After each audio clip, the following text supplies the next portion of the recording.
છે ડોક્ટર ભાસ્કરભાઈ પુંજાણી સાહેબ, જેઓ પ્રિન્સિપાલ છે સાયન્સ કોલેજ તલોદમાં અને જાણીતા વનસ્પતિ શાસ્ત્રી છે, અને જે આપણને ઇથનોબોટની અને ઇથનોમેડિસિન વિશે માહિતી આપશે.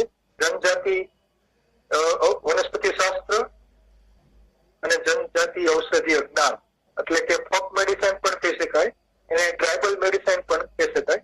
તો હું ડોક્ટર ભાસ્કરભાઈ પુંજાણી સાહેબને વિનંતી કરું છું કે તેઓ પોતાનું વક્તવ્ય શરૂ કરે. ડોક્ટર ભાસ્કરભાઈ પુંજાણી.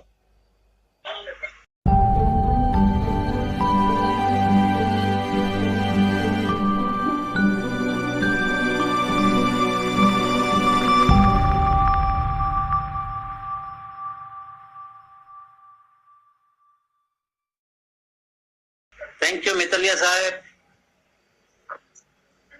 આજના ગિરનારી મંડળના વેબિનારમાં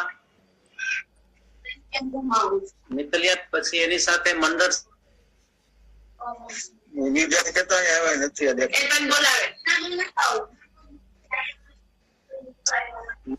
મારા વિદ્યાર્થીઓ, વનસ્પતિ શાસ્ત્રીઓ અને સાથે સાથે પ્રકૃતિ પ્રેમીઓ,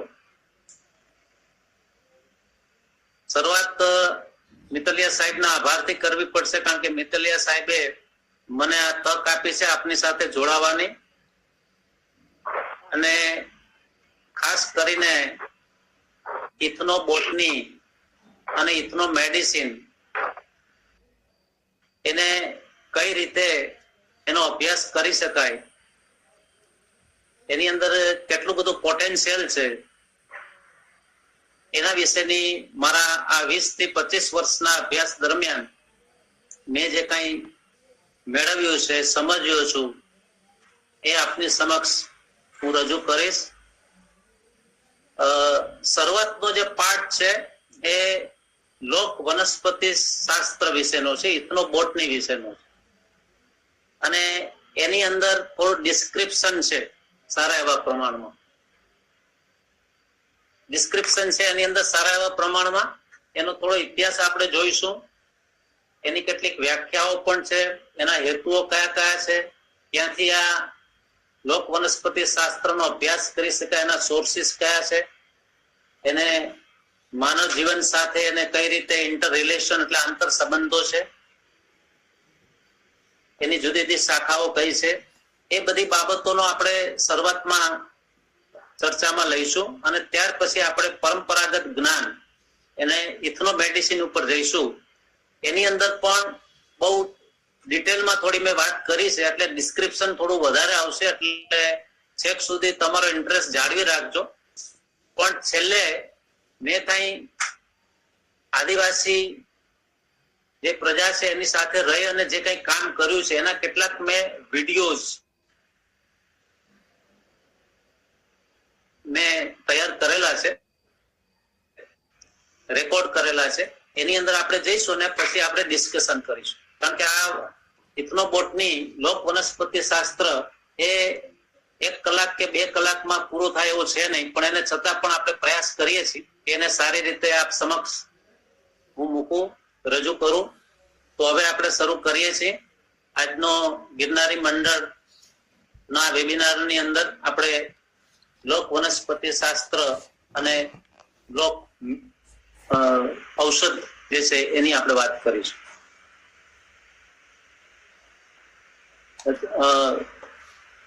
મિતલિયા સાહેબ જનજાતિ શબ્દ વાપરે છે, એટલે લોક, જનજાતિ, આદિમ જાતિ એ શબ્દ બહુ કોમન છે, પણ અમે લોકો સામાન્ય લોક વનસ્પતિ શાસ્ત્ર એવો શબ્દ વાપરીએ છીએ. એટલે હું લગભગ બધી જગ્યાએ લોક એવો શબ્દ, લોક મીન્સ માણસો, રિલેટેડ ટુ પીપલ, એની આપણે વાત કરીશું. હાલમાં હું સાયન્સ કોલેજ તલોદની અંદર છું, વનસ્પતિ શાસ્ત્ર વિભાગની અંદર, અને ઇન્ચાર્જ પ્રિન્સિપાલનો આજકાલ જવાબદારી નિભાવી પણ રહ્યો છું. ઇથનોબોટની ની અંદર 2 શબ્દ છે, એક તો એથનિક અને બીજો બોટની. બોટની એટલે તો આપણે જાણીએ છીએ કે બધા જ પ્રકારની વનસ્પતિઓનો અભ્યાસ એની અંદર આવે, અને એથનિક નો અર્થ થાય છે કે which is related to people, એટલે કોઈ પણ માનવ સમુદાય છે, માનવ સમૂહ છે, ચોક્કસ જાતિ છે, કોઈ આદિમ જાતિ છે કે આદિવાસીઓ છે, તો એને લગતું એના જીવનમાં જે વનસ્પતિનો ઉપયોગ કરે છે એની સાથે સંકળાયેલું આ એક વિજ્ઞાન છે. એટલે કે જે મનુષ્યો છે, માનવો છે, માનવ સંસ્કૃતિ છે, એ સંસ્કૃતિની ચોક્કસ પ્રકારની માન્યતા છે. પછી સૌંદર્યની કદર કરનારનું ઓર્નામેન્ટલ જે છે કઈ, પછી એની ભાષા છે, એની બોલી છે, એનું જ્ઞાન છે, એની સ્કિલ એટલે કે કુશળતા છે, એની ટેવ છે, હેબિટ્સ છે, એ બધી જ વસ્તુઓ ને આપણે સામૂહિક રીતે એની લાક્ષણિકતાઓનો અહીંયા અભ્યાસ કરવામાં આવે છે. આમ સામાન્ય રીતે શું થાય છે કે લોક વનસ્પતિ શાસ્ત્રમાં મોટે ભાગે ઇથનો મેડિસિન ને પ્રભુત્વ આપણે આપતા હોઈએ છીએ, પણ એ સિવાય બી ઘણી બધી બાબતો એવી છે કે જેને આપણે ઇથનો બોટનીની અંદર લોક વનસ્પતિ શાસ્ત્રમાં આપણે ઇન્ક્લુડ કરી શકીએ છીએ. એટલે નાનામાં નાની વનસ્પતિથી મોટામાં મોટી વનસ્પતિ એટલે કે છોડથી માંડી અને વૃક્ષો જે છે એ બધાને આની અંદર આપણે સાંકળી લઈએ છીએ. અને એમાં જંગલમાં ઉગતી વનસ્પતિ હોય એટલે જેને આપણે વાઇલ્ડ પ્લાન્ટ્સ કહીએ છીએ, કેટલીક વાવેતરમાં હોય, કેટલીક ઘર આંગણે ઉગાડી હોય, ઘરગથ્થુ હોય, આ બધા જ પ્રકારની વનસ્પતિઓને અહીંયા આપણે સ્વીકારીએ છીએ અને એને આપણે એ આદિવાસી અથવા આદિમ જાતિ જે છે, જનજાતિ છે, એના દ્વારા ઉપયોગમાં આવે એ માટે એ કઈ રીતેનો ઉપયોગ કરે છે એ બધી વસ્તુઓ વનસ્પતિનો અહીંયા સમાવેશ કરીશું. એટલે આ બે શબ્દો જે છે એથનિક એન્ડ બોટની, એના ઉપરથી સ્પષ્ટ છે કે કોઈ એક ચોક્કસ સંસ્કૃતિ અને પ્રદેશના લોકો દ્વારા દૈનિક જીવનમાં જુદા જુદા હેતુઓ માટે વનસ્પતિઓના વંશ પરંપરાગત ઉતરી આવતા જ્ઞાનનો અભ્યાસ છે. આ અહીંયા શબ્દ છે વંશ પરંપરાગત, મીન્સ ટ્રેડિશનલ જે છે ફ્લો આખો એની આ વાત છે.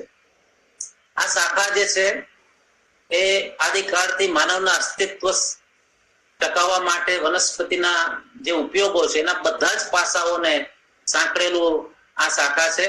એને અગાઉ આપણે આદિમ વનસ્પતિ વિજ્ઞાન એટલે કે એબ ઓરિજિનલ બોટની કે ફોક બોટની તરીકે પણ એને ઓળખવામાં આવતી હતી. પરંતુ ઇથનો બોટની શબ્દ જે છે એ સૌથી પહેલો જોન વિલિયમ હાર્સબર્ગરે 1895 ની અંદર યુએસ બોટનિસ્ટ છે જે.ડબલ્યુ. હાર્સબર્ગ, અને એમણે સૌથી પહેલા ઇથનો બોટની નામનો શબ્દ આપ્યો, જે લગભગ 125 વર્ષ પહેલાની આ વાત છે. અને પેન્સિલ્વેનિયા યુનિવર્સિટીના પ્રોફેસર છે. એટલે ઇથનો બોટની શબ્દ આવે એટલે આપણે વિલિયમ હાર્સબર્ગરને આપણે યાદ કરવાના રહે કે જેમણે ઇથનો બોટની શબ્દ આપ્યો છે. ત્યાર પછી રિચાર્ડ ઇવાન્સ શુલ્ટ્ઝ, જેમણે ખાસ એમેઝોનની અંદર વર્ક કરેલું છે અને એમેઝોનની અંદર સાયકો એક્ટિવ અને હેલ્યુસિજેનિક પ્લાન્ટ્સ ઉપર એને બહુ વર્ક કર્યું છે. અહીં પણ તમે જુઓ કે નશાકારક દ્રવ્ય એ ત્યાંના આદિમ જાતિ સાથે એનો ચસ્કો લે છે અને તેમને ફાધર ઓફ ઇથનો બોટની પણ કહે છે. ઘણી જગ્યાએ મેં વાંચ્યું છે પ્રમાણે ફાધર ઓફ મોડર્ન ઇથનો બોટની તરીકે પણ એમને શુલ્ટ્ઝને, રિચાર્ડ ઇવાન્સ શુલ્ટ્ઝને આપણે સ્વીકારીએ છીએ. અને એમનું કહેવાનું બહુ સ્પષ્ટ છે કે relationship between plants with human culture, અને એ માત્ર ખોરાક માટેની વનસ્પતિઓ કે જેને આપણે રોટી કપડા ઓર મકાન, ફૂડ, ક્લોથિંગ એન્ડ શેલ્ટર પૂરતું જ મર્યાદિત નથી, પણ એની સાથે સાથે એના રિલિજિયસ સેરેમની હોય, એના ઓર્નામેન્ટેશન હોય, એની હેલ્થ કેર હોય, આ બધી જ બાબતોને સંયુક્ત રીતે સામૂહિક રીતે સાંકળવાની એમની વાત છે. અને એ આપણે ઇથનો બોટનીની અંદર કરીએ છીએ. જયારે ઇથનો બોટનીની વાત આવે ત્યારે રિસ્પેક્ટેડ ડોક્ટર સુધાંશુ કુમાર જૈન, જેને આપણે એસ.કે. જૈન અથવા જૈન સાહેબ તરીકે ઓળખીએ છીએ, એ આપણા ફાધર ઓફ ઇન્ડિયન ઇથનો બોટની છે. આ 2006 નો ફોટો છે જયારે સિલ્વર જ્યુબિલી નો કાર્યક્રમ NBRA લખનઉ હતા ત્યારનો છે, એટલે ઘણો બધો જૂનો છે. જૈન સાહેબને આપણે એટલા માટે યાદ કરીએ છીએ કે એમણે આ ઇથનો બોટનીને માત્ર ઇન્ડિયામાં નહીં પરંતુ સમગ્ર વિશ્વ સ્તર પર એમને પોપ્યુલરાઇઝ કરી છે. અને એક પણ એવી થીસીસ કે પબ્લિકેશન ઇથનો બોટનીનું નહીં હોય કે જેમાં ડોક્ટર જૈન સાહેબનું નામ ના હોય. અને તમને બધાને સાંભળીને આશ્ચર્ય થશે, અત્યારે તો એ વ્યવસ્થિત તમને ઉભેલા દેખાય છે લાકડીના સહારે, પરંતુ અત્યારે એ બેડ અવસ્થામાં જ છે, બેડ રેસ્ટમાં જ છે અને ઇઝ રનિંગ 96. એટલે એ અત્યારે પણ વિદ્યાર્થીઓને એમની પાસે જાય છે, મળે છે અને અત્યારે પણ ઇથનોબોટનીની અગાઉ જેવી જ વાતો અને એના પબ્લિકેશન અને એનો વિસ્તાર કેમ હજુ વધારવો એમની એ વાતો કરે છે. એ છે ફાધર ઓફ ઇન્ડિયન ઇથનોબોટની. અને જ્યારે એસ.કે. જૈન સાહેબની વાત આવે ત્યારે મારે ભૂલવું ના જોઈએ. મારા ગુરુ ડોક્ટર એ.બી. વોરા સાહેબ, જે એક્સપાયર થઈ ગયા છે અત્યારે તો, પણ એમણે મને 92 ની અંદર શબ્દ આપ્યો કે મને એમ કહ્યું કે તું ઇથનોબોટની ઉપર કામ શરૂ કર. અને ત્યારે મને ઇથનોબોટનીનો સ્પેલિંગ પણ નહોતો આવડતો. હું એ આપને કહી દઉં, તે દિવસે ઇથનોબોટનીનો સ્પેલિંગ પણ મેં ખોટો જ લખ્યો હતો. પણ ત્યાર પછી હું જંગલોની અંદર અને આદિવાસીઓ જોડે રહી અને ઇથનોબોટની શું છે એ સમજ્યો છું અને એ સમજી અને અત્યારે એનું પ્રેઝન્ટેશન આપની સમક્ષ મૂકી દઉં છું. ઘણી બધી વ્યાખ્યાઓ છે મિત્રો, આ થોડું ડિસ્ક્રિપ્ટિવ છે પણ થોડું સમજજો અને દિલથી સમજવાનો પ્રયાસ કરજો.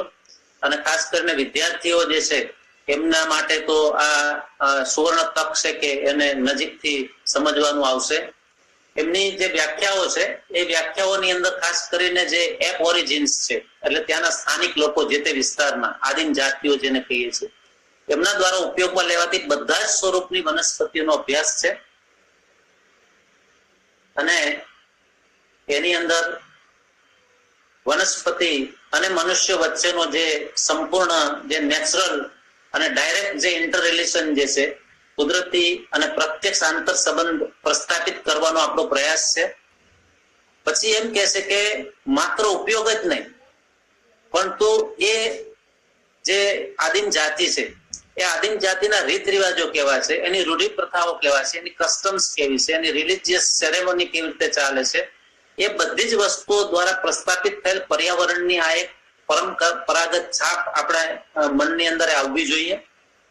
અને એવું નથી કે આદિવાસી પૂરતું જ સીમિત હોય, પરંતુ કોઈ પણ માનવ પ્રજા દ્વારા ઉપયોગમાં લેવાતી વનસ્પતિ અંગેનું બધા જ પ્રકારનું પરંપરાગત જ્ઞાનને આની અંદર સમાવી છે.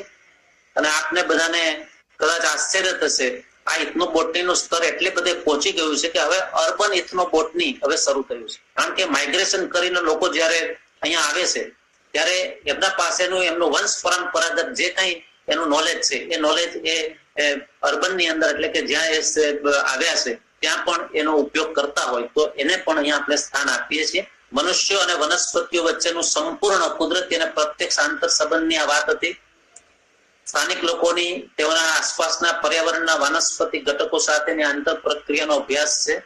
અને સાથે સાથે જેને આપણે સોશિયો ઇકોનોમિક કહીએ છીએ, એ પહેલાની વાત છે કે માનવ ઉપયોગી વનસ્પતિઓના વ્યાપારીકરણ અને ઘરગથ્થુ બનતા પહેલાનો અભ્યાસ છે. એટલે આ જે ઇકોનોમિક બોટની છે અથવા સોશિયો ઇકોનોમિક જે પાર્ટ છે એના કરતા થોડું જુદું છે. હવે તમને આશ્ચર્ય થશે કે અંદર કેટલી બધી બાબતોનો આપણે સમાવેશ કરીએ છીએ. એટલે ઇથનોબોટનીની સ્ટડી એ માત્ર 1 કે 2 વિઝિટ લેવાથી પૂરી થતી નથી. એની અંદર ઘણા બધા આસ્પેક્ટ છે, જુદા જુદા આસ્પેક્ટ છે, વનસ્પતિના ઉપયોગ સાથે સંકળાયેલા છે. એમના જીવનની અંદર સવારના શરૂ કરે, મોર્નિંગ થી જાગે અને ત્યાંથી ઊંઘે ત્યાં સુધી વનસ્પતિ સાથેનો એમનો નાતો છે, એ આપણે કયા પ્રકારનો છે, એની રિક્વાયરમેન્ટ શું છે, અને રિક્વાયરમેન્ટ જે છે વનસ્પતિ દ્વારા કઈ રીતે પૂર્ણ થાય છે એની વાત છે. બીજું કે જન્મથી મૃત્યુ સુધી વનસ્પતિઓ સાથે એનો ઉપયોગ કઈ રીતે કરે છે, એ બધી જ બાબતો છે. અહીંયા મેં એ બધી જ બાબતો આપી છે જેથી તમને બધાને એમ થાય કે ઘણું બધું વિશાળ આ ઇથનોબોટની છે. એની અંદર શેલ્ટર અને હાઉસિંગ છે, એટલે રહેઠાણ અને એમની ઝૂંપડી હોય, એ હવે તો બધું સિમેન્ટ કોન્ક્રીટ નું બનવા માંડ્યું છે, પણ છતાં પણ હાઉસિંગ ની અંદર પણ ઘર બનાવવાની અંદર કઈ રીતે ઉપયોગ કરે છે. માત્ર એટલું જ નહીં, પણ પોતાના કેટલ જે છે, પાલતુ પ્રાણીઓ છે, અને એ મરઘા કે બીજા કોઈ પ્રાણીઓ સાચવતા હોય તો એના માટેના પણ એના જે કેજ બનાવે છે, એ શેલ્ટર બનાવે છે, એનો પણ આપણે સ્ટડી કરીએ છીએ. ફૂડ અને બીવરેજીસ છે, પીણાઓ છે અને ખોરાક છે.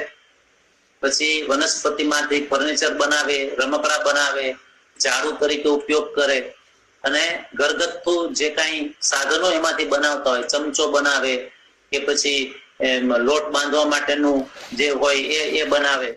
સાથે સાથે એગ્રીકલ્ચર ઇમ્પ્લિમેન્ટ્સ પણ છે, ખેતીને લગતા જે કાંઈ સાધનો ઉપયોગમાં લેતા હોય. પછી શિકાર કરતા હોય તો એની જે ફિશ છે નદીની અંદર એ તળાવમાં, તો એને ફિશિંગ ઇન્સ્ટ્રુમેન્ટ કઈ રીતે બનાવે છે, શિકાર કઈ રીતે કરે છે, એ તીર કામઠાનો કઈ વનસ્પતિમાંથી ઉપયોગ કરે છે, એ બધી જ બાબતોનો એમાં ઉપયોગ કરીએ છીએ.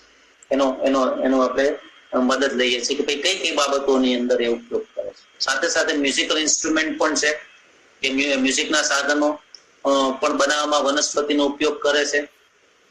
અને ઇકોનોમિક બોટનીમાં ફાયરવુડ છે, ફાયરવુડ એટલે જલાવ લાકડું, રેસાઓ, ગમ્સ, dice, tannin leather, fodder, call, આ બધા જ જે મુદ્દાઓ છે એ ઇકોનોમિક બોટનીની અંદર આપણે મૂકી શકીએ. ફિલ્ડ અને હાઉસ ફેન્સિંગમાં કઈ કઈ વનસ્પતિ છે, એની કઈ કઈ પ્રોપર્ટીઝ છે, શા માટે વાપરે છે, એ પણ એક ઊંડું જ્ઞાન છે એમનું. અને ખાસ સ્પેશિયલ યુઝિસ ઓફ પ્લાન્ટ્સ છે કે બીડી બનાવવામાં કઈ વનસ્પતિ વાપરે છે, સ્મોકિંગ પાઇપ બનાવવામાં, પછી દારૂ કે એ પ્રકારનું કન્ટ્રી લીકર હોય તો એ અગ્નિ હોય તો અગ્નિને સાચવવા માટે પણ વનસ્પતિ કઈ રીતે વપરાય છે, તકિયાઓ બનાવે છે. પછી colouring walls, horns and body and clothes, એને રંગીન કઈ રીતે કરે છે, ડાઇસનો પ્રકાર છે.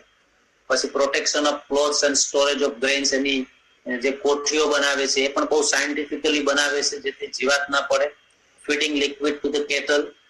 પછી ટૂથબ્રશ, ફોરકાસ્ટિંગ વેધર્સ, વનસ્પતિને જોઈને એ વેધર જે છે એનું ફોરકાસ્ટ કરે છે. અત્યારે આપણે માસ્ક પહેરીએ છીએ એમ કેટલને પણ કવરિંગ માસ્ક, એનું માસ્ક પહેરાવે છે. Bathing and washing. પછી પવિત્ર વનસ્પતિઓ કોને માને છે, ઓસ્પેશિયસ અને ઇનઓસ્પેશિયસ પ્લાન્ટ્સ પણ એના પાસે છે. પોઈઝનસ પ્લાન્ટ્સ છે, પેસ્ટિસાઇડ્સ, નાર્કોસાઇડ્સ, ઇરિટેબલ પ્લાન્ટ્સ. અને જુદા જુદા ઓકેઝનની અંદર એ મેરેજ, ડેથ હોય કે ફેસ્ટિવલ હોય કે ધાર્મિક પ્રસંગો હોય તો એમાં કઈ વનસ્પતિઓ વાપરે. આ જે છે એ તમને એટલા માટે આપ્યું છે કે વનસ્પતિનો બહોળા પ્રમાણમાં એના જીવનની અંદર ઉપયોગ જે છે એની આ બધી વાત છે. આ જે છે એ એનો ઓબ્જેક્ટિવ છે, આનો અભ્યાસનો મૂળભૂત હેતુ છે. શા માટે આપણે આનો અભ્યાસ કરવો છે? તો આદિમ જાતિ જે છે અથવા જનજાતિ છે કે લોકો છે, એની સાંસ્કૃતિક અવસ્થા અંગે આપણને સ્પષ્ટ ખ્યાલ આવે. અને એની અંદર મેં તમને કહ્યું એ પ્રમાણે રોટી, કપડા, મકાન માટે વનસ્પતિનો ઉપયોગ કરે છે. અને એની પોતાની જરૂરિયાતના સંદર્ભમાં વનસ્પતિના જુદા જુદા ભાગોમાંથી ઉપયોગી ચીજ વસ્તુ એ લોકો મેળવે, બનાવે અને એનો પાછો વ્યય ન થાય એ વસ્તુ ખાસ એવી રીતે વાપરે કે જેથી એને ઉપયોગમાં લઈ શકાય. લોક વનસ્પતિ શાસ્ત્રીય અભ્યાસ ભૂતકાળના અસ્તિત્વ ધરાવતી વનસ્પતિઓની વહેંચણી કે એના વિતરણ કે એનું ડિસ્ટ્રીબ્યુશન ઉપર પણ પ્રકાશ પાડે છે. સાથે સાથે પ્રાચીન સમયની વનસ્પતિ અને તેના ઉત્પાદનના જે સ્થળાંતર થયું છે એ સમયના વેપારના માર્ગો વિશે પણ જાણકારી મળે. લોક વનસ્પતિ શાસ્ત્રના અભ્યાસથી કેટલીક વસ્તુઓના ઉત્પાદનની નવી પદ્ધતિઓ વિકસાવી શકાય અને એ રીતે ઔષધો છે, સૌંદર્ય પ્રસાધનો છે એટલે કોસ્મેટિક્સ છે અને અન્ય બાબતોના ઉત્પાદન માટે માર્ગદર્શન આપણને મળે. તો આ જે છે એના મેઇન હેતુ છે. અને હવે એના સોર્સિસ ક્યાં છે, ક્યાંથી આપણને માહિતી મળે? તો આપણે જાણીએ છીએ કે આદિવાસીઓ તમે કહો કે આદિમ જાતિના લોકો કહો અને ખાસ કરીને અંતરિયાળ અને ગ્રામીણ ક્ષેત્રના લોકોની વચ્ચે રહી અને ત્યાંની વનસ્પતિઓનો લોકોના જીવન સાથેનો સંબંધ અને એ લોકો એની ઉપર કેટલા નિર્ભર છે એનો અભ્યાસ કરવાનો છે. અને જે તે વિસ્તારમાંથી એ માહિતી સૂચના કરવા આપણે ડોક્યુમેન્ટેશન કહીએ છીએ, જેથી ત્યાંના સ્થાનિક નિવાસીઓના હિતમાં આપણે કાર્ય કરી શકીએ. અને એ દરમિયાન આપણે જે વનસ્પતિઓના નમૂના લીધા છે એને આપણે સુરક્ષિત રાખવાના છે, એ ખાસ ભૂલવાનું નથી એઝ એ બોટનિસ્ટ. બીજો સ્ત્રોત એ છે કે પ્રાચીન સાહિત્યમાં એ સમયના લોકો દ્વારા જે વનસ્પતિ વપરાતી હતી અને અન્ય એના વનસ્પતિ સાથેના સંબંધો છે એનો પણ ઉલ્લેખ એની અંદર છે અને એનો આપણે ઉપયોગ કરીએ છીએ. આપણે જાણીએ છીએ કે અનેક વર્ષો પછી આ વનસ્પતિઓનો નાશ થઈ જાય, એટલે વનસ્પતિઓ આપણને પ્રત્યક્ષ જોવા ના મળે, પરંતુ આ સાહિત્યનો ઉપયોગ કરી અને વનસ્પતિનો માનવ જીવનના વિકાસમાં શું ફાળો હતો એ પ્રસ્થાપિત આપણે કરીએ છીએ.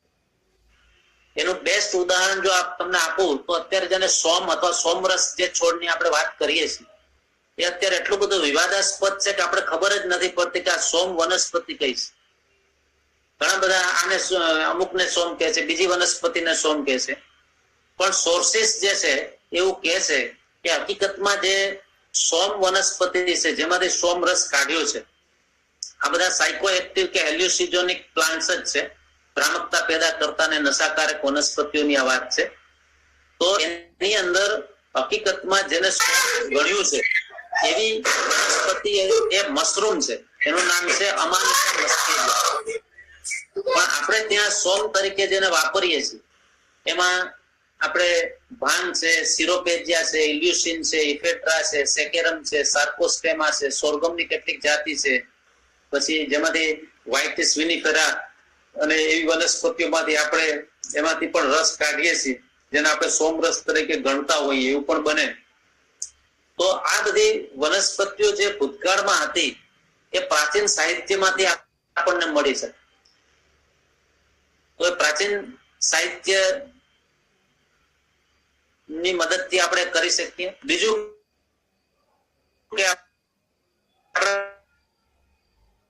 કે જે અર્બેરિયા છે, મ્યુઝિયમ છે, એની અંદર જઈને પણ આપણે સ્ટડી કરી શકીએ, કારણ કે એના જે અમુક એના ઉપરથી આપણે લઈ શકીએ છીએ.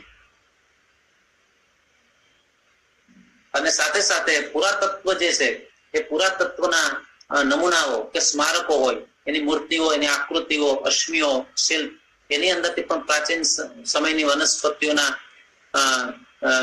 એની કળા એની અંદર કોતરેલી હોય, એના વૃક્ષો કે ફળો, એની પણ માહિતી મળે. પણ અત્યારે આ બધાની અંદર આ 4 સ્ત્રોત જે છે એમાંથી સૌથી અગત્યનો અને ઉપયોગી અને સાર્થક જે સ્ત્રોત છે સૌથી પહેલો સ્ત્રોત છે. એટલે કે જેની અંદર આપણે વિસ્તારમાં જવાનું, જાતે જવાનું, માહિતી એકત્ર કરવાનું, લાંબો સમય સુધી એ લોકો સાથે આપણે રહેવાનું, એનું ઓબ્ઝર્વેશન કરવાનું, એને સમજવાનું, નમૂનાઓ એકઠા કરવાના અને એના ઉપર આપણા અર્બેરિયમ ઉપર એની વિશેષ ટીકાઓ લખવી, અને આ બધી જ વસ્તુ એ કરીશું તો જ આપણે ઇથ્નોબોટનીનું હાઈલી સક્સેસફુલ એક્સપેરિમેન્ટ આપણે કરી શકીએ. બીજું કે માનવી અને વનસ્પતિઓ વચ્ચેના આંતર સંબંધોને આપણે થોડું એક જનરલ ઉપર છલ્લું જરા મૂક્યું તો તમને ગમશે કે આપણે ત્યાં 2 પ્રકારની આ ઇન્ટર રિલેશનશિપ છે, આંતર સંબંધો છે. એક તો મટીરિયલિસ્ટિક છે એટલે કે ભૌતિક છે, અને બીજું કલ્ચરલ અથવા તો સ્પિરિચ્યુઅલ છે અથવા તો સાંસ્કૃતિક કે આધ્યાત્મિક છે. આ પરંપરાગત જે જ્ઞાન છે ને એની અંદર આ બધી જ બાબતોનો સમાવેશ થાય. અને આ બંને જે મેઇન એના ઇન્ટર રિલેશન જે છે એને આપણે 4 શ્રેણીઓમાં ગોઠવી શકીએ. એમાં એક શ્રેણીમાં પણ આવી શકે, એક કરતા વધારે પણ આવી શકે છે, 4 માં પણ આવી શકે. એમાં પહેલું એ છે કે રિલેશનશિપ યુઝફુલ ટુ બોથ, બંનેને, મનુષ્ય અને વનસ્પતિ બંનેને એ ફાયદો થાય. પછી મનુષ્યને ફાયદારૂપ હોય પણ વનસ્પતિને નુકસાન કરતું હોય, વનસ્પતિને ફાયદારૂપ હોય તો મનુષ્યને નુકસાન કરતું હોય, અથવા તો બંનેને નુકસાનકારક હોય. હવે એને ડિટેલમાં નથી જવું, કારણ કે ડિટેલમાં ઘણા બધા આપણા પાસે ઉદાહરણો છે, એટલે એ વસ્તુ આપણે હાલ પૂરતી ડિસ્કસ નહીં કરી. અને કલ્ચરની અંદર આપણે સ્પિરિચ્યુઅલમાં બંનેને લાભ કરતા થાય એવા સંબંધો જ છે, એટલે એ આપ સમજી શકો છો. તો આ જે છે એ એના મનુષ્ય અને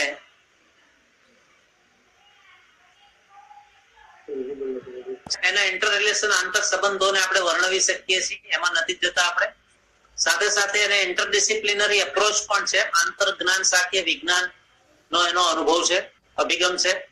અને એની અંદર ખાસ કરીને જેને આપણે ઇથ્નોબોટની કહીએ છીએ એની એક કરતા વધુ શાખાઓ સાથે સંકળાયેલું છે, અને એટલા માટે ઇન્ટરડિસિપ્લિનરી સબ્જેક્ટ તરીકે આપણે એનો સ્ટડી કરીએ છીએ. એમાં ખાસ કરીને વનસ્પતિ વિજ્ઞાન છે, આયુર્વેદ છે, ઔષધ વિજ્ઞાન છે, વન વિજ્ઞાન છે એટલે ફોરેસ્ટ્રી, ઝૂલોજી છે, પ્રાણી વિજ્ઞાન છે, પુરાતત્વ વિજ્ઞાન, કૃષિ વિજ્ઞાન, એની સાથે એનો નજીકનો સંબંધ છે. આ બધા સંબંધોને આપણે અત્યારે ડિસ્કશનમાં નથી લેતા, પણ એના મેઇન જે પાર્ટ છે મેં તમને બતાવ્યા છે સ્ક્રીન પર, કે ethno agriculture, ethno ecology, ethno medico botany, ethno pharmacology, ethno medicine, ethno veterinary, ethno gynaecology, ethno zoology, ethno musicology, horticulture, archer botany, આ બધી વસ્તુ છે. હવે પ્રશ્ન એ થાય કે ભાઈ આ જે આપણે રિસર્ચ કરવું છે આના ઉપર, તો એની મેથોડોલોજી શું છે? એટલે એની મેથોડોલોજી બહુ અગત્યની છે.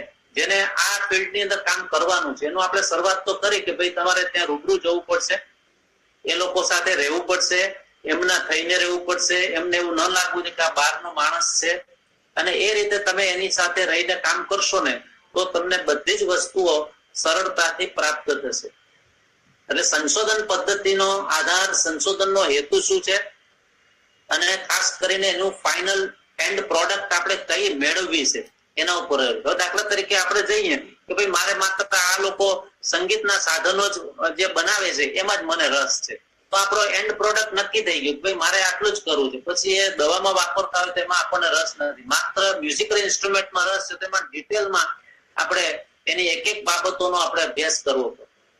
એટલે આપણા ઓબ્જેક્ટિવ અને એન્ડ પ્રોડક્ટ જે હોય એના ઉપર આ સંશોધનનો આધાર છે.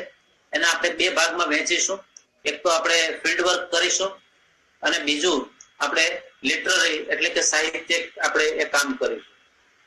ક્ષેત્ર કાર્ય તમે જ્યારે કરવાનું શરૂ કરો ત્યારે, એટલે ફિલ્ડ વર્ક, ત્યારે પરંપરાગત જ્ઞાન ધરાવતા લોકોની વચ્ચે રહીને તેઓની રોજિંદી ક્રિયાઓનું અવલોકન અને તેઓ સાથે ચર્ચા ઉપરાંત તેઓમાંના પરંપરાગત જે જ્ઞાન છે એના જાણકાર લોકો સાથે રહી અને માહિતી આપણે એકઠી કરવાની છે, જેને આપણે ડોક્યુમેન્ટેશન કહીએ છીએ. અને વનસ્પતિઓ અને અન્ય ઘરગથ્થુ ચીજ વસ્તુની જાણકારી આપણે મેળવવાની. એટલે પહેલા પણ મેં કહ્યું કે માત્ર આ એક બે દિવસ કે એક બે વિઝિટનો કાર્યક્રમ નથી. આ ઘણા વર્ષો સુધી તમે આ પ્રોસેસ કરશો ત્યારે એની અંદરથી એક્સટ્રેક્ટ રૂપે એમાં એનું વનસ્પતિ સાથેનો શું નાતો છે એ આપણે જાણી શકીશું. એટલે આની અંદર તમે પહેલેથી થોડું ડિસ્કશન એ લોકો સાથે કરી અને ઓબ્ઝર્વેશન કરી અને ક્વેશ્ચનરી પણ બનાવી શકો છો, અને એના આધારે ક્વેશ્ચનરી નાની બનાવી અને સાથે ચર્ચા કરી અને નોંધ કરી શકો છો. બીજું કે એ લોકો કઈ કઈ બાબતો ઉપર ધ્યાન આપે છે એ બધી જ બાબતોનો સૂક્ષ્મ રીતે આપણે માહિતી એકઠી કરવાની હોય છે. મેડિસિન હોય તો એની પણ માહિતી એકઠી કરવાની છે. ત્યાંના લોકોના સંપર્કમાં રહીને સ્થાનિક વૈદ્યો કયા કયા છે એની જાણકારી મેળવવાની છે. આ બધી જ બાબતો ત્યાં રહી અને આપણે કરવાની. સાહિત્યની વાત કરીએ તો પ્રકાશિત એટલે પબ્લિશ અને જે અનપબ્લિશ્ડ હોય એ સાહિત્યમાંથી માહિતી આપણે એકઠી કરીશું. જે કઈ આયુર્વેદ સંસ્કૃત સાહિત્ય છે, મ્યુઝિયમ છે, એ બધામાંથી પણ આપણે આ કામ કરી શકીશું. છેલ્લે સારાંશ એ છે મિત્રો કે આ કામ કેમ કરવું જોઈએ કે આપણા પર્યાવરણ અને જૈવ વિવિધતાના ઉપયોગના સંદર્ભમાં આ જે ઇથ્નોબોટની છે એની સમકાલીન સુસંગતતા અને વધતા મહત્વને નીચે મુજબ આપણે રજૂ કરીશું. પહેલું તો એ કે મોટાભાગની વંશ પરંપરાગત જાણકારી એ જૈવિક સંપત્તિના સાતત્યપૂર્ણ ઉપયોગ માટે મદદરૂપ થાય. સસ્ટેનેબલ યુઝ માટેનું આ જે છે એના માટે મારી દ્રષ્ટિએ આજે આદિવાસીઓ અથવા ટ્રાઇબલ જે છે એ એના પાસે જેટલી જાણકારી છે એ બહુ અગત્યની જાણકારી છે, ને તેઓ હંમેશા સસ્ટેનેબલ યુઝ કરતા હોય. બીજું કે બાગાયત અને ખેતીના જે કાર્યક્રમો જે છે એ કાર્યક્રમો ની અંદર જે તે વિસ્તારને અનુરૂપ અથવા અનુકૂળ થયેલી પરંપરાગત સચવાતી જાતો અને એની જંગલી જાતોમાંથી ખેતીના પાકો અને એની રોગ પ્રતિકારક જાતો એ બધી જ નું એનો વિકાસ કરવો હોય તો લોક વનસ્પતિ શાસ્ત્ર નું જ્ઞાન આપણને મદદરૂપ થઈ શકે. હમણાં આપણા ગિરનારી મંડળની અંદર હું જોઉં છું બધું બહુ સરસ મજાનું ડિસ્કશન પણ થતું હોય છે. ઘણા લોકો બ્લેક વ્હીટ એટલે કે કાળા ઘઉં વિશે પણ ચર્ચા કરતા હોય છે. તો આ બધી પરંપરાગત સચવાયેલી જાતો જે છે સીડ બેંક પણ ઘણા લોકો ઇન્ટરેસ્ટ થી તૈયાર કરે છે અને ડિસ્ટ્રીબ્યુટ પણ કરે છે. તો આ બધી જ વસ્તુઓનું સંરક્ષણ કરવું હોય તો એ લોક વનસ્પતિ શાસ્ત્રનું જ્ઞાન છે આપણને મદદરૂપ થઈ શકે છે. બીજું કે જે એનું ટ્રેડિશનલ જે નોલેજ છે હેલ્થ કેર અંગેનો એ આજકાલ બહુ પ્રચલિત થયો છે સ્વાસ્થ્ય સંભાળ માટેનું. અને આપણા COVID-19 ની સ્થિતિમાં આપણે ખબર જ છે, આપણા વડીલો પાસેથી આપણે જાણીએ છીએ કે કઈ રીતે આની અંદરથી આપણે કેમ બહાર નીકળી શકીએ છીએ. ચોથું એ કે જે તે વિસ્તારની પ્રજા દ્વારા હાથ કારીગરીની બનાવટો, એમના કૌશલ્ય અને કલાના પરંપરાગત જ્ઞાનનો ઉપયોગ એ કુટીર ઉદ્યોગો સ્થાપી અને ત્યાંની પ્રજાનો સામાજિક અને આર્થિક વિકાસ પણ આપણે કરી શકીએ છીએ. મિત્રો, અહીંયા તમને 2 ફોટા બતાવ્યા છે. You will be surprise. એક ફોટો, નીચેનો જે ફોટો છે ને, એ જંગલની અંદર આખા જે મોટું બધું જંગલ છે એ જંગલના એક જગ્યાએ આવી એક નાનકડી ઝૂંપડી આપ જોઈ શકો છો. અને અમે ત્યાં વિઝિટ કરવા ગયા છીએ. એ તમે જોઈ શકો, આજુબાજુ એનું ખેતર પણ છે, એગ્રીકલ્ચર લેન્ડ જેવું પણ છે. તો એ આવી પરિસ્થિતિની અંદર કુદરતની અંદર જીવે છે. આવા લોકો પાસેથી આપણે માહિતી ભેગી કરવા. અને ઉપરનો જે ફોટો છે ને, એ ત્યાંની એક સ્પેશિયલ જાતિ છે, વિજયનગરના ફોરેસ્ટના વિસ્તારની અંદર ત્યાં છે, એને આપણે કાઠોડી કહીએ છીએ. કેટલી સરસ મજાની એમણે એની ઝૂંપડી બનાવી છે. ઉપરના ભાગમાં સાગના પાન છે, જો મોટા મોટા દેખાય છે ને, એ સાગના પાન પાથરી દીધા છે.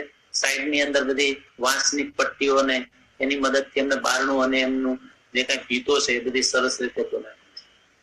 તો આ બાજુમાં પેલા મરઘા રાખવા માટેનું કેજ પણ છે, પાંજરું પણ છે, અને માટલું રાખવા માટેનું લાકડાનું સ્ટેન્ડ છે.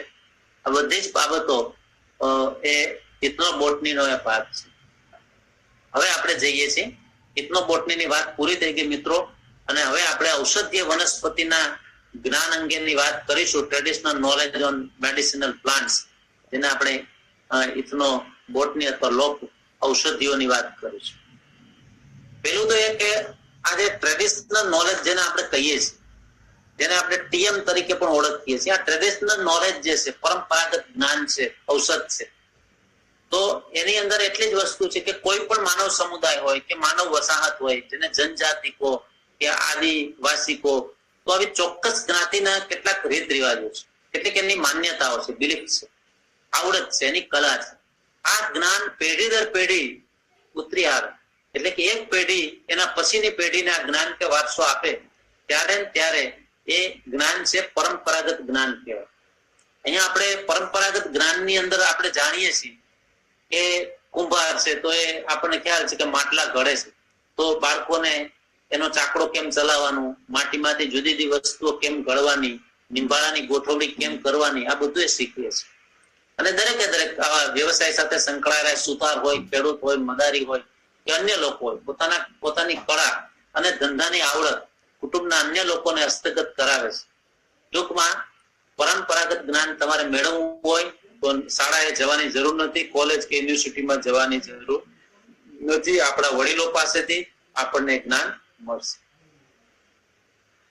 મનુષ્ય આદિકાળથી શરૂ કરીને અત્યાર સુધી પોતાની વિવિધ જે કઈ ડે ટુ ડે ની જે કઈ રિક્વાયરમેન્ટ છે, જરૂરિયાત છે, એ રહેઠાણ, ખોરાક અને શિકારના, ઘર વખરીના અને એ બધા જે કઈ સાધનો અને ઓજારો એની આસપાસની વનસ્પતિઓના ઉપયોગથી જ બનાવતો હતો. ત્યાર પછી સાથે સાથે એને વિવિધ રોગોના ઈલાજ માટે કે વ્યાધિઓ માટે પણ આસપાસની વનસ્પતિનો જ એ ઉપયોગ કરતો. કારણ કે એ સમયની અંદર આધુનિક અત્યારનું આપણું જે ઔષધ વિજ્ઞાન છે અને તબીબી વિજ્ઞાન છે, એનો વિકાસ થયો ન હતો. અને ત્યારથી અત્યાર સુધી સ્થાનિક ઉપલબ્ધ હોય એવી વનસ્પતિઓ અને એના ભાગોનો ઉપયોગ અનુભવના આધારે અને ખાસ કરીને પરંપરાગત રીતે મેળવેલ જ્ઞાનથી મનુષ્ય પેઢી દર પેઢી કરતો આવ્યો છે. કદાચ આપને બધાને આશ્ચર્ય થશે, અમે એવા વિસ્તારોમાં ફર્યા છીએ કે જ્યાં માત્ર ચાલીને જ જઈ શકાય, કિલોમીટરના કિલોમીટર, અને ત્યાં દુનિયા સાથે કોઈ સંબંધ જ નથી, ક્યાં શું ચાલે છે એમને કોઈ રસ પણ નથી. અને એવી જગ્યાએ જયારે લોકો જીવતા હોય ત્યારે ત્યાંની સ્થાનિક વનસ્પતિ અને સ્થાનિક લોક વૈદ્યો ત્યાં ઉપયોગી બનતા હોય છે અને એના સહારે એ લોકો જીવન જીવતા હોય છે. એક વસ્તુ સમજી લો કે પરંપરાગત આ જે જ્ઞાન છે, એ પરંપરાગત જ્ઞાનની અંદર શ્રદ્ધા અને વિશ્વાસ છે. અને આજે કઈ મેડિસિન આપણે એમાંથી મેડિસિનલ પ્લાન્ટ્સ જે છે એનો ઉપયોગ કરીએ, દેશી દવા જેને કહીએ છીએ, એની કોઈ આડઅસર નથી, મોટે ભાગે લગભગ ઝેરી પણ નથી. અને વિશ્વ સ્તરે પણ હર્બલ દવાઓ વધુ ને વધુ પ્રચલિત થઈ રહી છે, જે આપણે અત્યારે પણ સ્વીકારીએ છીએ. અને વિશ્વ આરોગ્ય સંસ્થા જે WHO, એને પણ ટ્રેડિશનલ નોલેજ ને પ્રાથમિક સારવાર માટે સ્વીકારેલ છે અને અત્યારે પણ વિશ્વના 80% લોકો આવા પરંપરાગત જ્ઞાનના ઉપયોગથી રોગોની સારવાર લે છે, એશિયા અને આફ્રિકા તો ખાસ.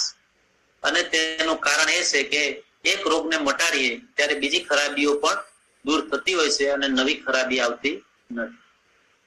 એટલે કે ડાયાબિટીસના હર્બલ ઉપચારથી તમે ડાયાબિટીસને કાબુમાં તો લો જ છો, પણ સાથે સાથે તમને અલૌકિક બળ સાથે પાચન શક્તિ પણ વધે છે અને અન્ય કેન્સરના ભયથી પણ બચાવે છે. આજકાલ આ COVID-19 માં પેલા ઇન્જેક્શનો મારે છે, તો અમે પૂછીએ છીએ અમારા મિત્રોનો કોઈ નવું અનુભવ થયો હોય તો કેટલી બધી સાહેબ નબળાઈ આવી ગઈ છે કે હજુ 15 દિવસ અમારે આરામ કરવો એવી હાલત છે.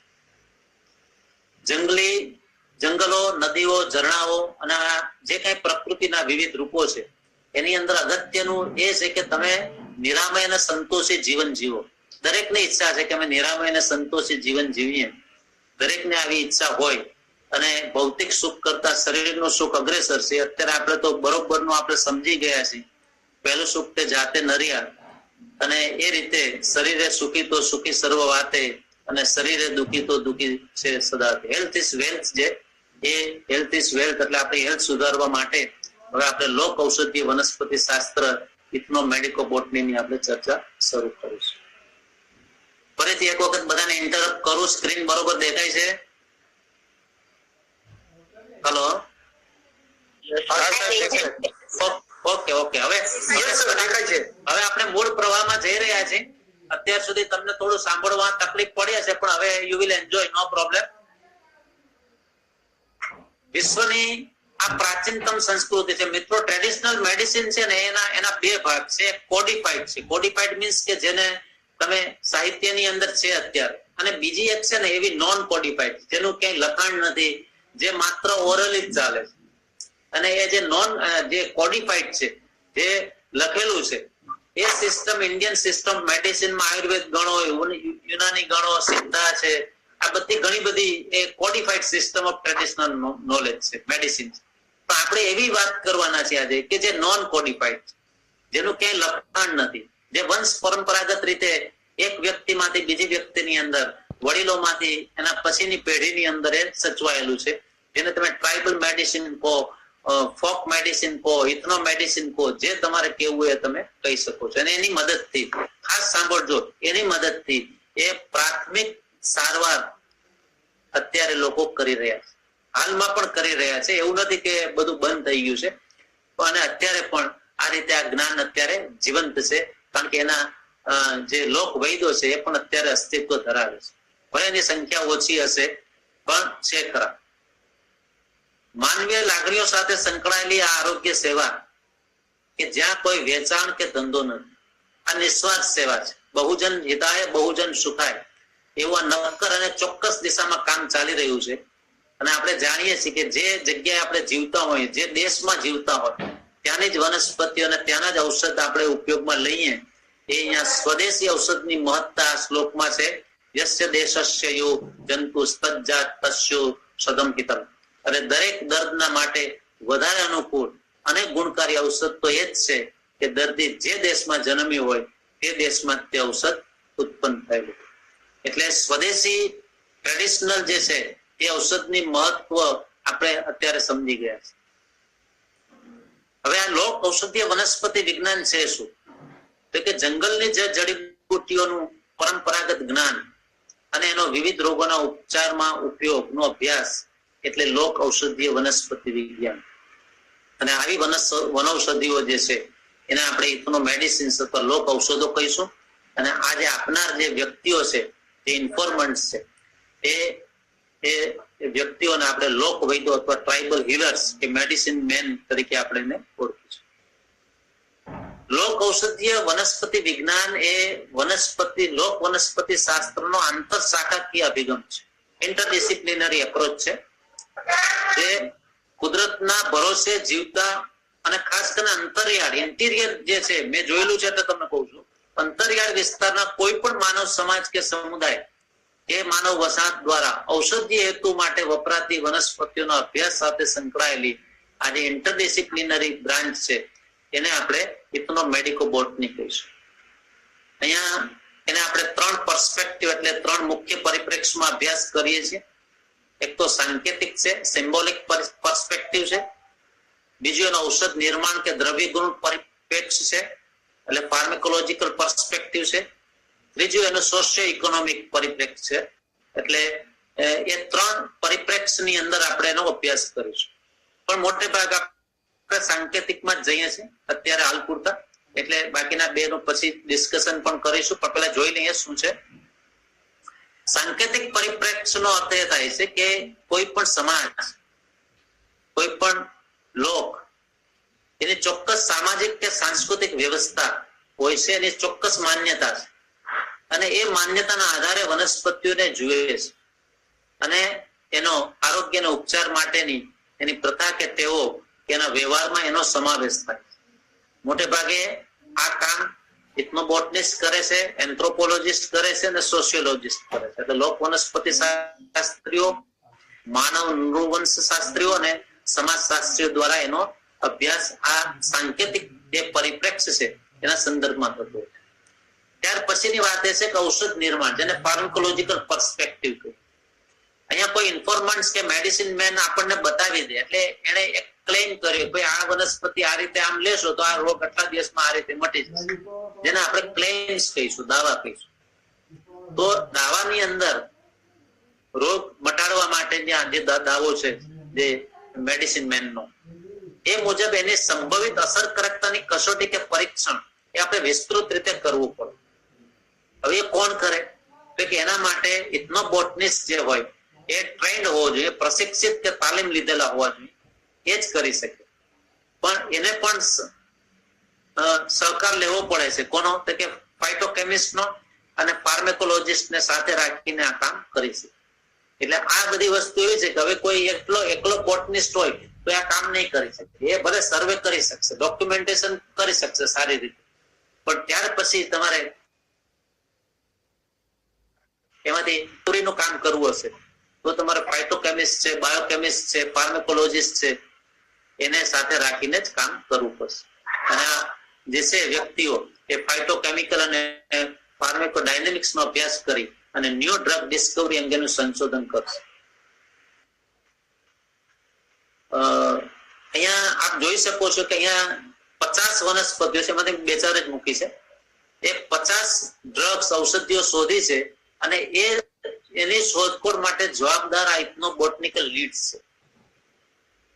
આ લોક વનસ્પતિ શાસ્ત્રના અભ્યાસ દરમિયાન જે કઈ મળ્યું છે એમાંથી જ લોકોએ ત્યાર પછી આ બધી વસ્તુ શોધી છે. અહીંયા જો એટ્રોપા બેલાડોના, કેમેલિયા સાઇનેન્સિસ, પપ્પાવર સોમનીફેરમ એટલે ભાંગ, એરિકા પપૈયા, દતુરા સ્ટ્રોમોનિયમ, આ બધી વનસ્પતિઓ અગાઉ વપરાતી હતી અને એની અંદરથી જ પછી આ ડ્રગ જે અહીંયા સાઈડમાં પહેલા કોલમમાં લખી છે એ વસ્તુ એમાંથી મેળવી છે.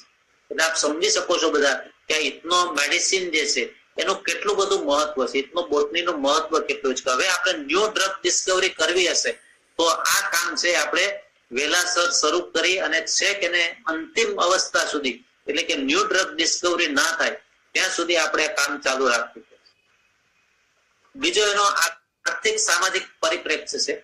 એટલે કોઈ પણ સમાજ જે છે ઔષધિ વનસ્પતિનો વેપાર કરે અથવા એનો ઉછેર કરે અને એ રીતે એ કરશે તો એની આર્થિક અને સામાજિક વ્યવસ્થા, એનું જે સ્ટ્રક્ચર છે એના ઉપર એની શું અસર થાય છે, એના ઉપર આ કામનો શું પ્રભાવ થાય છે, એ અભ્યાસ આની અંદર કરાય છે. એટલે સોશિયો ઇકોનોમિક પર્સપેક્ટિવની અંદર એનો વ્યક્તિનો, એ સમાજનો આર્થિક સામાજિક જે ભાગ છે એનો પણ આપણે અભ્યાસ કરી શકીએ સાથે સાથે સમય હોય તો. આપણે જાણીએ છીએ બધા કે અગાઉ નુસ્ખા ને ઓસડિયા, ડોશીમાનું વૈદું, આ બધું આપણા સમાજમાં ચાલતું હતું અને આર્ય ભિષક તો આપણા ગિરનારી મંડળની અંદર બધા પાસે છે અને બીજા લોકો પાસે પણ છે અને ખ્યાલ છે કે ગ્રંથ ઘરે ઘરે ઉપયોગમાં લેવાતો હતો. અને એ સિવાય જંગલ વિસ્તારમાં જીવન ગુજારતા આદિવાસી લોકો એટલે કે મનુષ્યો અને પાલતા પ્રાણીઓના નિદાન માટે એ સંપૂર્ણપણે વનસ્પતિનો જ ઉપયોગ કરતા.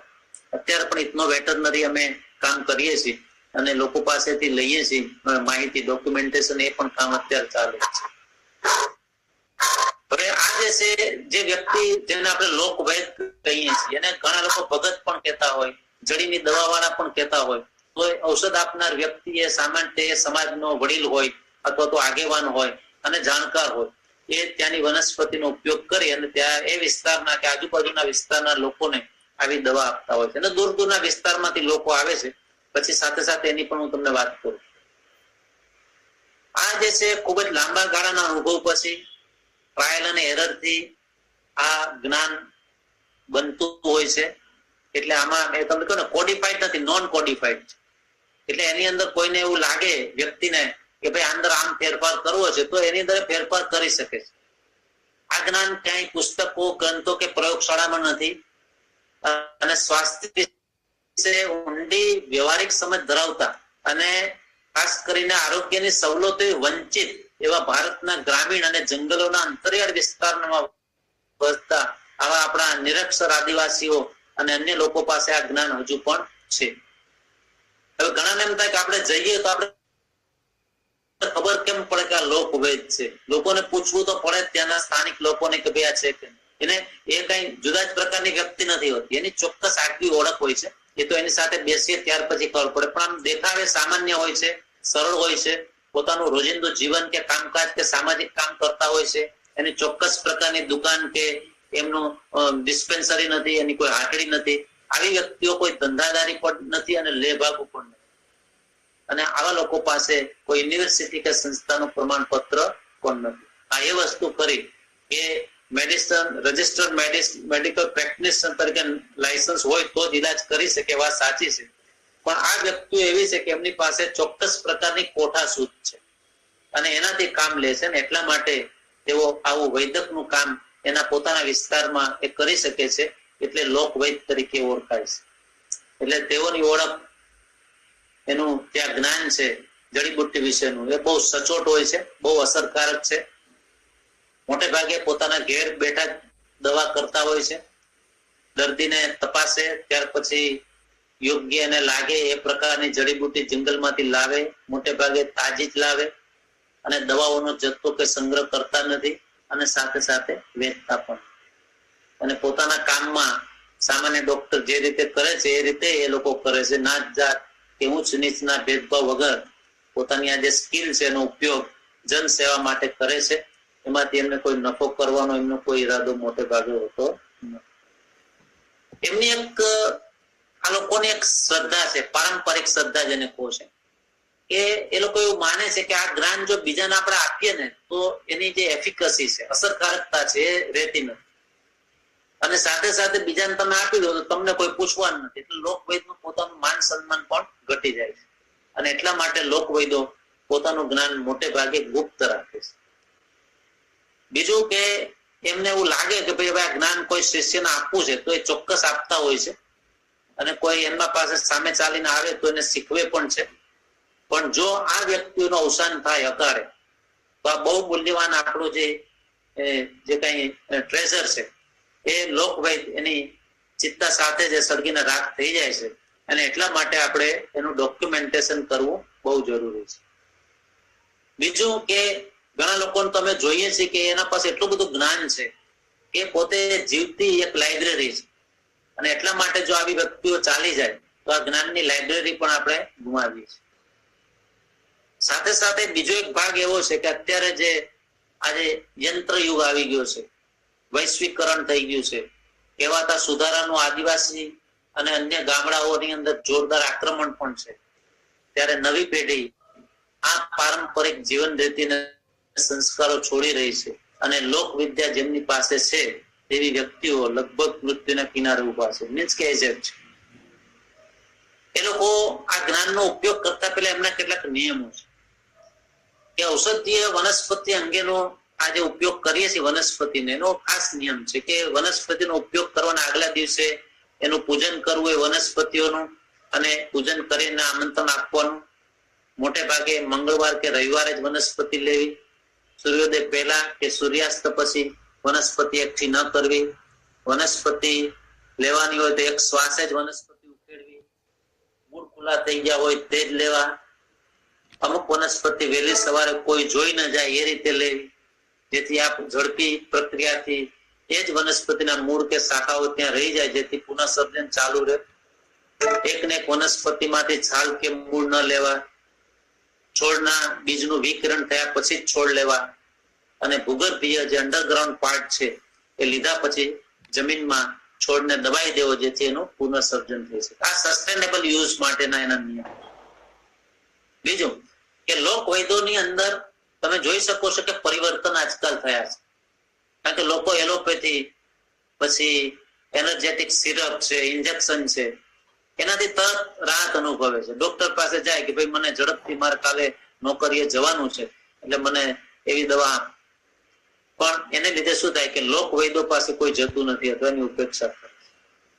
એટલે લોક વૈદ્યો પણ પોતાના જ્ઞાન પ્રત્યે ઉદાસીન થઈ રહ્યા છે, અને કેટલાક લોક વૈદ્યો હવે ધીમે ધીમે જડીબુટ્ટી દ્વારા સારવાર કરવાનું પણ લગભગ બંધ કરવામાં. બીજું કે આ વ્યક્તિઓ જે છે એની સંખ્યા હવે ઘટવા માંડી છે, અને મોટી ઉંમરના છે, 60-70 વર્ષના છે, 50-60 વર્ષના છે. એટલે દૂર દૂર ડુંગરો કે શિખરો પરથી જડીબુટ્ટી પણ નથી લાવી શકતા, અને એટલા માટે આ લોક વૈદ્યોની પેઢી હવે લુપ્ત થવાને આરે આવી છે. એવું આપણે કહીએ તો ખોટું નથી. અને વધુ આપણે લોકોએ ત્યાં જઈ અને એ લોકોના સંપર્કમાં રહી અને જે કઈ ડોક્યુમેન્ટેશન થાય એ આપણે કરવું હવે ફરજિયાત છે.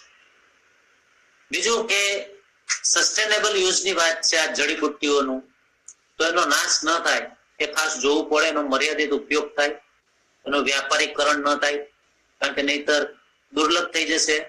અને એમાંની એક વનસ્પતિ જેને આપણે ધોળી મૂસળી જેને કહીએ છીએ, એ તમને કદાચ ખ્યાલ હશે કે દવા તરીકે કે પોતાના કપ પૂરતી વપરાય તો નાશ ન પામે, પરંતુ આર્થિક લાભની લાલચથી અને ત્યાંના સ્થાનિક જે વેપારીઓ હોય એ એકઠી કરાવે છે. અને પરિણામ એવું આવ્યું છે કે મેં તો જોયું છે કે વિજયનગરના જંગલોની અંદર હવે ધોળી મૂસળી શોધીએ તોય મળતી નથી, એવી હાલત થઈ ગઈ. તો આ રીતે એનો સાતત્યપૂર્ણ ઉપયોગ હવે થઈ નથી રહ્યો, અને આ વનસ્પતિ ધીમે ધીમે લુપ્ત થવા તરફ જઈ રહી છે. એમાંનું એક ઉદાહરણ તમને આપું. ત્યાંની લોકલ પ્રજા એને આહા ઘાસ અથવા સસલાનો ચારો કહે છે, જેને આપણે સતાવરી કહીએ છીએ, જેને એસ્પેરેગસ રેસિમોસસ કહીએ છીએ. એના મૂળ બજારમાં વેચાય છે. વ્યાપારીકરણ બહુ થઈ રહ્યું છે, અને હવે એના જે છોડ અગાઉ જે મળતા હતા એની પ્રમાણમાં અત્યારે બહુ નાના છોડ મળે છે. એટલે એની એક તો ક્વોલિટી અને ક્વોન્ટિટી હવે ધીમે ધીમે ઘટી રહ્યા છે. બીજી વાલ આકડીની વાત છે કોસ્ટસ સ્પેસિયોસસ.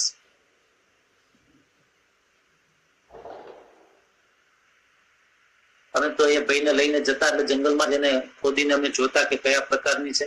તો આ વાન એક અક્ષિત દવા છે, મળવાનું મુશ્કેલ થયું છે. બીજી આ વાસ આંકડ છે, જેને વિસ્કમ આર્ટિક્યુલેટમ કહે છે. આપણે બોટોક્સ પર ઉગતી આ પરોપજીવી વનસ્પતિ છે ને, વાની દવા છે. તમને લોકોને કદાચ આશ્ચર્ય થશે મિત્રો કે આ જે વનસ્પતિ છે ને એને 1992 થી 1997 દરમિયાન આવી રીતે લટકતી, આ તમે જુઓ છો ને ફોટામાં, એ પ્રકારે લટકતી દરેક ટીમરૂ પર મેં જોયેલી. આજે જયારે અમે જઈએ છીએ ને ત્યારે ટીમરૂ છે, ટીમરૂના છોડ છે, એનો ઝાડ છે, પણ આ વનસ્પતિ હવે દેખાતી નથી. તો આ તમે સમજી શકો છો કે જેને ઉપયોગમાં આવે છે એટલે સીધે ત્યાંથી એને તોડી જ લીધી છે, એનું ક્યાંય પણ નામ નિશાન રહેવા દીધું નથી. એટલે આ વાની દવા છે એનો લોકો જેથી વેરી રહે ખૂબ જ દુર્લભ થઈ ગયું. એટલે આ રીતે એનો એક્સેસ ઉપયોગ કરીએ તો શું પરિણામ આવે એ આપણે જોઈ શકીએ છીએ. સાથે સાથે માલ કાંગણી છે, એ પણ વેલાઓ એની જે ક્વોલિટી છે એ હવે રહ્યું નથી. નશોતર, કાળીપાળ, પરણી, અનંતમૂળ બહુ જૂથ છે. એરિસ્ટોલોકિયા ઇન્ડિકા, વાઇસ્ટર અથવા કાળી વાઇસ્ટર, ધોળો ખાતરો આ લગભગ ગાયબ થઈ રહ્યા છે. સાથે સાથે મહિલાઓનો પણ ફાળો છે ઇન્ફોર્મેશન આપવામાં, અને અંતરિયાળ વિસ્તારોમાં ત્યાં કોઈ વેહિકલ પણ ન જઈ શકે એવા વિસ્તારોમાં જયારે આ લોકો રહેતા હોય ત્યારે સ્ત્રીઓ પણ લોકવેદનું કામ કરે છે. આપણે સાંભળીએ છીએ કે દાયણો અને સુયાણીઓ ના અનુભવો, એની કોઠાસૂઝ, તો આ કામ અત્યારે પણ ચાલે છે અને તમને ખબર છે ને આપણે ગિરનારી મંડળમાં તો ડિસ્કશન પણ થાય છે કે અંકેડીના મૂળ જે છે એને તાજા લાવી અને આ જે પ્રસૂતિ કરાવવાની હોય બેનના ચોટલાની અંદર એને ખોસી અથવા કમરમાં બાંધી અને ત્વરિત બાળકનો જન્મ કરી શકાય છે. તો આવું કામ પણ ત્યાં થઈ રહ્યું છે અને સુવાવડ પછી પણ શરીરને નિરોગી રાખવાનું અને સુવા રોગ ન થાય એ માટે જડીબુટ્ટીઓના ક્વાથથી સ્નાન પણ કરાવે છે. સાથે સાથે જે નવજાત બાળકો છે એને તંદુરસ્ત રાખવાની કળા પણ એમના પાસે છે. તો આ બધી જ વસ્તુઓ અત્યારે એ વિસ્તારમાં અંતરિયાળ વિસ્તારમાં અત્યારે પણ લોકો કરે છે.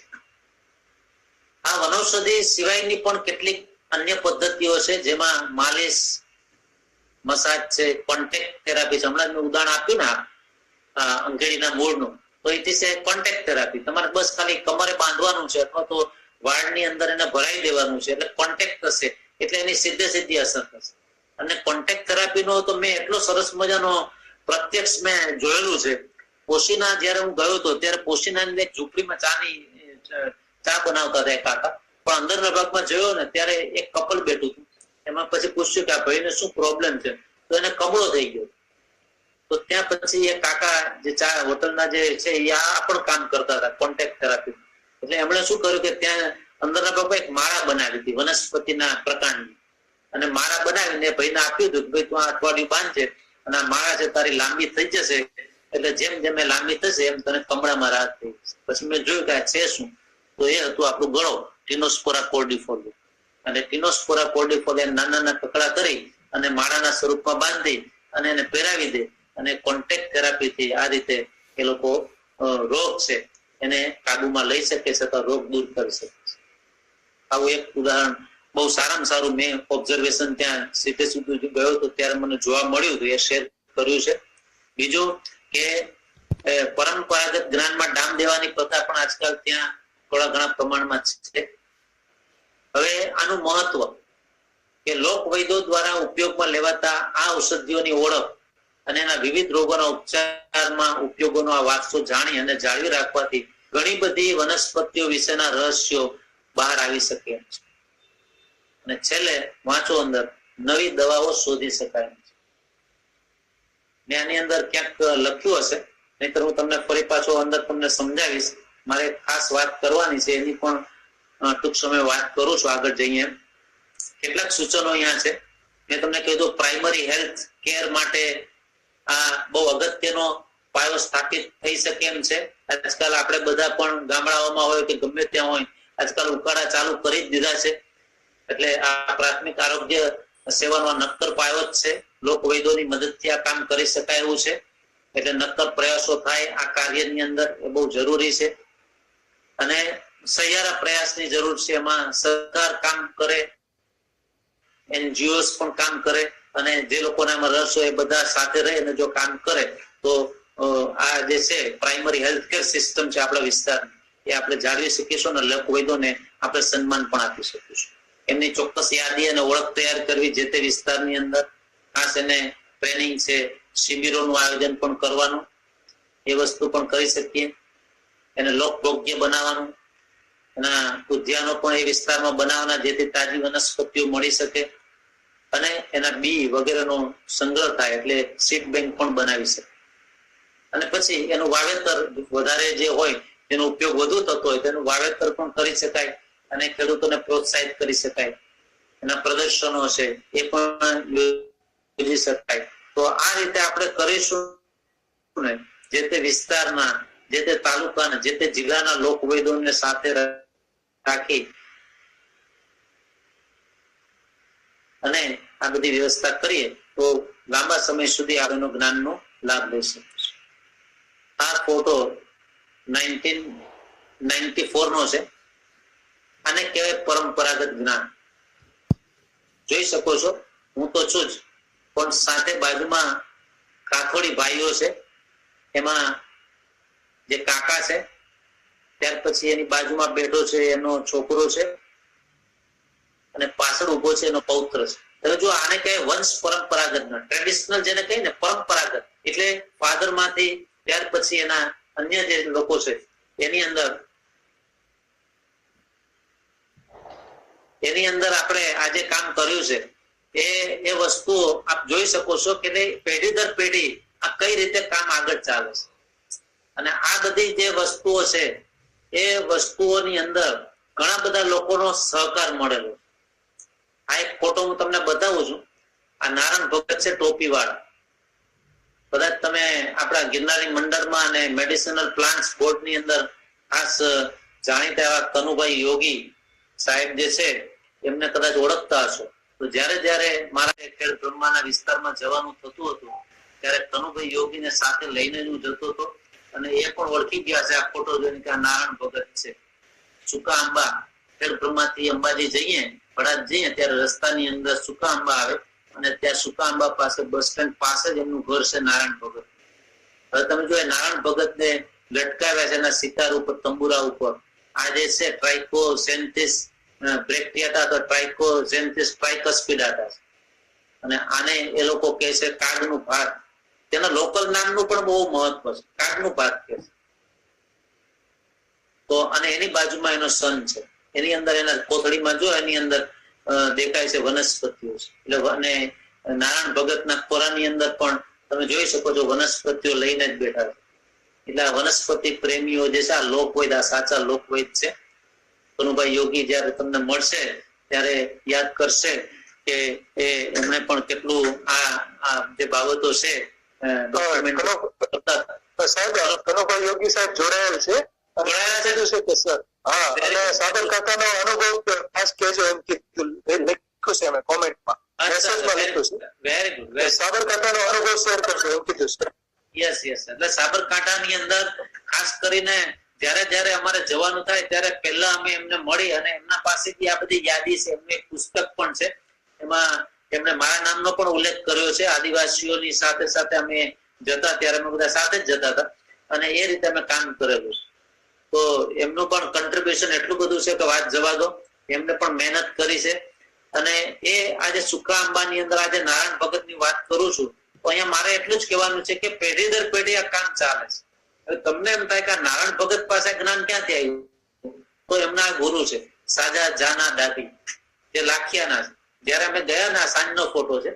અમે જયારે ગયા લગભગ 5-6 વાગે ત્યારે અંદર ઇન્ટિરિયર છે અને એ ઇન્ટિરિયર વિસ્તારની અંદર અમે ગયા ને ત્યાં લાઇટ પણ નથી એ દિવસોમાં. અને તરત જ એમને ખબર પડી કે નારાયણ ભગત આવ્યા છે એટલે તરત જ આ વનસ્પતિઓ લઈને આવ્યા છે. જોઈ શકો છો તમે. એને અમારે કેવું પડ્યું જ નથી. વનસ્પતિઓ આજુબાજુ શોધી અને અમને ડિટેલ આપવાનો એમનો પ્રયાસ છે. એટલે આ એમના ગુરુ છે અને આ એમના શિષ્ય છે અને એમની બાજુમાં જે છે ભાઈ બેઠા છે એ નારાયણ ભગત નો સન છે. તો ગુરુ શિષ્ય પરંપરાથી આ જ્ઞાન જીવતું છે અને પેઢી દર પેઢી આ જ્ઞાન છે એ આગળ વધી રહ્યું છે. હવે અહીંયા થોડીક બીજી વાત પણ કરી દો કે જે લોક ઔષધિ છે એનું જે છે એના 7 પિલર્સ અને 7 પિલર ની અંદર પેલું ઇન્ડિજિનસ વિઝડમ હોવું જોઈએ, જ્ઞાન હોવું જોઈએ. એ આપણું પોતાનું જ્ઞાન એ વિસ્તારનું હોવું જોઈએ. અને જયારે વિસ્તારની અંદર જ્ઞાન હોય, વિસ્તારનું જ્ઞાન ત્યારે જ હોય કે આજુબાજુ વનસ્પતિઓ હોય, આજુબાજુ જંગલ હોય અને વિવિધતા હોય. અને ત્યાર પછી આપણને ખબર પડે કે આ નારાયણ ભગત છે તો નારાયણ ભગત નું આપણે શરૂઆતમાં કરવું પડે. શરૂઆતમાં એમને મળવું પડે. પછી ધીમે ધીમે આપણી જે વાત છે એમને કરવી પડે. એટલે આ બધી વાતો રેપોર્ટ વિથ ઇન્ડિજિનસ પીપલ. ત્યાર પછી ડોક્યુમેન્ટેશન શરૂ થાય. જયારે આપણે શું કરીએ પહેલું ડોક્યુમેન્ટેશન ચાલુ કરીને અડધી માહિતી આપણે જાણતા હોઈએ પછી એમ થાય કે આ ભાઈ આવું જ કહેતા લાગે એને આપણે સાંભળતા હોતા નથી. ડોક્યુમેન્ટેશન 3rd પોઈન્ટ પર આવે. પેલા તો રેકોર્ડ, ઓબ્ઝર્વેશન એ બધી વસ્તુ અંદર આવશે અને ત્યાર પછી ડોક્યુમેન્ટેશન થઈ ગયા પછી એમાંના કેટલાક ક્લેમ્સ છે એનું હમણાં જ આપણે બતાવ્યું છે. જે પર્સપેક્ટિવ જે ફાર્માકોલોજીકલ પર્સપેક્ટિવ છે એની મદદથી આપણે બાયોએસે ગાઇડેડ ફ્રેક્શનેશન ને મોલેક્યુલર સ્ટ્રક્ચર આપણે કરીશું. અને છેલ્લે ઇન્ડિજિનિયસ આઈપીઆર જે છે ઇન્ટેલેક્ચ્યુઅલ પ્રોપર્ટી રાઇટ એનો સચવાઈ રહેવો જોઈએ એના માટે આપણે પ્રયાસ કરવાના છે. અને ત્યાર પછી એમાંથી એમને પણ બેનિફિટ, એમને પણ ભાગીદાર બનાવો, સમભાગ એનો મળે, ઇક્વિટેબલ બેનિફિટ શેરિંગ પણ થાય. આ એના 7 પિલર છે, 7 સ્તંભ છે અને તો જ આ ઇથનો મેડિસિનલ વેલ્થ જે છે એ આપણે સચવાઈ રહેશે. એટલે પહેલું ડાયવર્સિટી હોવી જોઈએ. બીજું ત્યાંના લોકો ખરેખર ફ્લોરાનો ઉપયોગ કરતા હોવો જોઈએ. ત્રીજી વસ્તુ કે પેઢી દર પેઢી એનું ગુરુ શિષ્ય પરંપરા હોય કે પેઢી દર પેઢી એ એક જનરેશન માંથી બીજી જનરેશનમાં જતું હોવું જોઈએ, તો જ આ વિઝડમ એ ટકી શકે. આ ત્રણેયને મેં સાથે બતાવ્યા છે. અહીંયા એ બતાવ્યું છે કે extended interaction with the flora of the region, કારણ કે બંનેના હાથમાં વનસ્પતિઓ જ છે. અને બીજું, there is accurate transmission from one generation to another generation. તો આ બધી બાબતો હોય તો જ ઇથનોબોટનીનું કામ તમે, ઇથનોમેડિસિનનું કામ તમે કરી શકો. આને ડોક્યુમેન્ટેશન કર્યું છે ટ્રેડિશનલ નોલેજનું. મહેસાણા સાયન્સ કોલેજના x principal doctor can Patel સાહેબ, કાંજીભાઈ સાહેબ, એમનો વિસ્તાર છે. ત્યાં અમે અમીરગઢની અંદર ત્યાં બહુ પુષ્કળ કામ કરેલું છે. અરવલ્લીની રેન્જીસનો પાર્ટ છે અમીરગઢનો, એટલે એ પણ તમને બતાવ્યું છે કે ત્યાં કઈ રીતે ડોક્યુમેન્ટેશનનું કામ ચાલે છે. હવે આ એક બહુ અગત્યની બાબત છે. હમણાં જ મેં કહ્યું એમ, જેમ CBD છે, કન્વેન્શન ઓન બાયોડાયવર્સિટી, 1992 રિયો ટ્રીટીનો એક પાર્ટ છે. અને એની અંદર એને 3 ગોલ બતાવ્યા છે CBD ના 8J ના, આર્ટિકલ 8J ના. To respect, to preserve and to maintain indigenous biological knowledge. અને બીજું, to promote wider application of traditional. આજે વાઇડર એપ્લિકેશન થતી નથી. આજે ત્યાંના લોકો, અંતરિયાળ વિસ્તારના લોકો જ હવે વાપરે છે. આપણે બધા વાપરે, પછી આપણે અહીંયાથી થાકી જઈએ, પછી પાછા ત્યાં જઈએ છીએ. અને two ensure equitable sharing of benefit. Sharing of benefit નું તમને મસ્ત મોડલ બતાવું. ઇક્વિટેબલ શેરિંગ ઓફ બેનિફિટ્સ નું બેસ્ટ મોડલ, વર્લ્ડ ની અંદર બેસ્ટ મોડલ જો કોઈ હોય તો એ છે આરોગ્ય પચ્છા. અને 2006 ની અંદર આપ જોઈ શકો છો કે રાઈટ સાઈડ ઉપરથી એક ભાઈ છે, પછી ત્યાર પછી એક મેડમ છે, ત્યાર પછી જે છે એ ડોક્ટર SK જૈન સાહેબ છે, એની બાજુની અંદર છે ડોક્ટર P પુષ્પન ગદન છે, એની બાજુમાં હું છું, ત્યાર પછી બીજા એક સાહેબ છે ને બીજા એક મિત્ર છે આપણા ગુજરાતના જ છે, હું અત્યારે નામ ભૂલી ગયો છું. આ જે છે એ ઇક્વિટેબલ બેનિફિટ શેરિંગ નું બેસ્ટ મોડલ છે વિશ્વનું. અને આપણે ઇન્ડિયા પહેલા એવા છીએ કે જેને $30,000 નો એવોર્ડ મળેલો.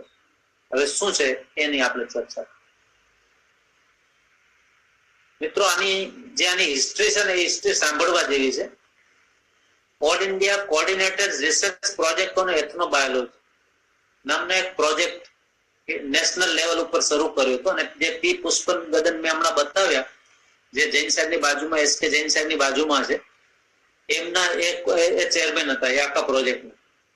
અને એમણે કેરલાની અંદર અગસ્ત્ય હિલ જે છે સધર્ન ઇન્ડિયાની અંદર, ત્યાં એમણે કામ કર્યું. હવે ત્યાં કામ કર્યું એની અંદર એવું થયું કે એની સાથે જે ટ્રાઇબલ્સ મેન ત્યાંના વિસ્તારના હતા, એ લોકો તો એકદમ થાક્યા વગર ટેકરીઓ ચડી જતા હતા.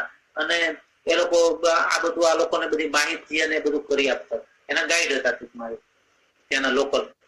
તો આ લોકો જોયું કે આ લોકો અમુક સમય અમુક જગ્યાએ જાય અને કઈક વસ્તુ ખાઈ આવે છે, ચાવે છે, તો આ શું હશે? અને પછી ખબર પડી કે આ જે લોકો ખાય છે, ચાવે છે, એ વસ્તુ એક વનસ્પતિ વાઇલ્ડ પ્લાન્ટ છે. અને એ વાઇલ્ડ પ્લાન્ટ જે છે એ ખાવાથી એનામાં એક તાકાત આવી જાય છે, એ થાકતા નથી. અને એ ત્યાંની જે આદિવાસી પ્રજા છે એની એ જે છે એનું નામ છે કની ટ્રાઇબ છે. અને એ કની ટ્રાઇબ જે છે એ કની ટ્રાઇબ ને એ ત્યાર પછી એ લોકો જોયું, વનસ્પતિ જોયું, એનું નામ છે ટ્રાઇકોપસ ઝેઇલેનિકસ. અને એ ટ્રાઇકોપસ ઝેઇલેનિકસ આવી એનર્જી સોર્સ એની અંદર પુષ્કળ છે. અને એ ક્યારે પણ વ્યક્તિને ટાયર્ડ થવા નથી જતી, થકવી દેતી નથી, અને એને ઉત્સાહથી એને ભરી દે છે, એવું એને એની અંદર જોયું. અને ત્યાર પછી આ લોકોને વિચાર આવ્યો, આ વનસ્પતિ છે ટ્રાઇકોપસ ઝેઇલેનિકસ, અને એની એન્ટીમાઇક્રોબલ એક્ટિવિટી પણ કેરલાની અંદર થયેલી છે. અને 8 સ્ટ્રેન અને 8 બેક્ટેરિયા સ્ટ્રેન ઉપર એની હાઈએસ્ટ એક્ટિવિટી છે. અને એની ઉપરથી ત્યાર પછી એક જીવાની નામની, જે હું આપને કહું છું ને બધાને કે એક્સેસ અને benefit sharing, equitable benefit sharing, ABS model છે. અને ત્યાર પછી આ જીવાની અત્યારે બજારમાં એ મળે છે આપણે.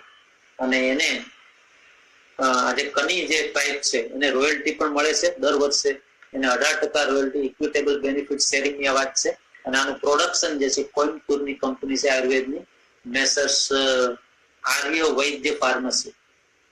અને એ લોકોએ જે બનાવ્યું છે એની અંદર આજે ટ્રાઇકોપસ ઝૈલેમિકસ ની સાથે આપણું અશ્વગંધા નાખ્યું છે, શંખપુષ્પી પણ નાખ્યું છે, અને પીપલી એટલે પાઇપર લોંગમ એ બધું ભેગું કરી અને જીવાની નામનું આજે હર્બલ ફોર્મ્યુલેશન બનાવ્યું છે. અને એ ઓવરકમિંગ એને તમે ચા તરીકે ચુસ્કી લગાવી શકો છો બનાવીને. ઓવરકમિંગ ફટિંગ એન્ડ એક્ઝોશન એનર્જાઇઝિંગ વિગર અને સ્ટ્રેસ ફ્રી કામનેસ માટે એનો અત્યારે ઉપયોગ થાય છે. તો અહીંયા કહેવાનું એ છે કે આ આદિવાસી પાસે જે મેડિસિન મેન પાસે આ જે વ્યવસ્થા છે એ નાખી દેવા જેવી નથી. એને બરોબર આપણે સાંભળવી જોઈએ, એનું બરોબર એનું આપણે ડોક્યુમેન્ટેશન કરવું જોઈએ, અને ત્યાર પછી આપણે આગળ જઈ અને એમાંથી નવી કોઈ દવા અથવા તો ન્યૂ ડ્રગ ડિસ્કવરી જેને આપણે કહીએ છીએ આપણે કરીશું. તો આ જે છે મેં તમને બતાવ્યું છે, ફરીથી એટલા માટે બતાવ્યું છે કે આપણા 7 પિલર ફરીથી યાદ કરાવ્યું. Indigenous wisdom, rapport with the indigenous people, documentation, ત્યાર પછી આપણે ન્યૂ ડ્રગ ડિસ્કવરી અને આઈપીઆર અને ઇક્વિટેબલ બેનિફિટ શેરિંગ છે. પછી એની તમારે પેટન્ટ મેળવી લેવી પડે અને ઇક્વિટેબલ બેનિફિટ શેરિંગ થી તમે આ કામ કરી શકો. તો આ એક બેસ્ટ મોડેલ છે, કની મોડેલ છે. ફરીથી હું ત્યાં જાઉં છું પુષ્પગરન સાહેબ પાસે, અને આ મોડેલ જે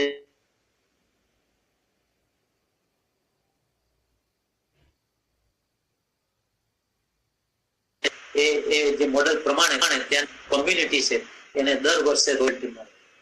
એટલે ઇન્ડિયાનું નામ છે આની અંદર. હવે આપણે થોડીક વાત કર્યા પછી આપણે કેટલાક વિડીયોઝ જોવાના છે. હવે થોડી 10-15 મિનિટમાં આપણે કામ શરૂ કરીએ. હવે આમાં એવું છે કે ઘણા લોકો વિચારતા હોય કે આપણે એની નોલેજ જે છે એ નોલેજ છે એ ક્યારે લેવી. તો એના માટે કોઈ સમય નથી. એટ એની ટાઈમ ક્યારે કે જ્યારે ઇન્ફોર્મેન્ટ તૈયાર હોય ત્યારે તમારે એની સાથે ગોઠવાઈ જવું. અને ત્યાં નિયમ છે, no questioning procedure, no need to ask any or many question. એને કોઈ પ્રશ્ન પૂછવા, તમારે ઓબ્ઝર્વેશન કરીને નોટ ડાઉન જ કરવા. નવરા પડો ત્યારે જોડે ડિસ્કસ કરો, ધેટ ઇઝ ડિફરન્ટ.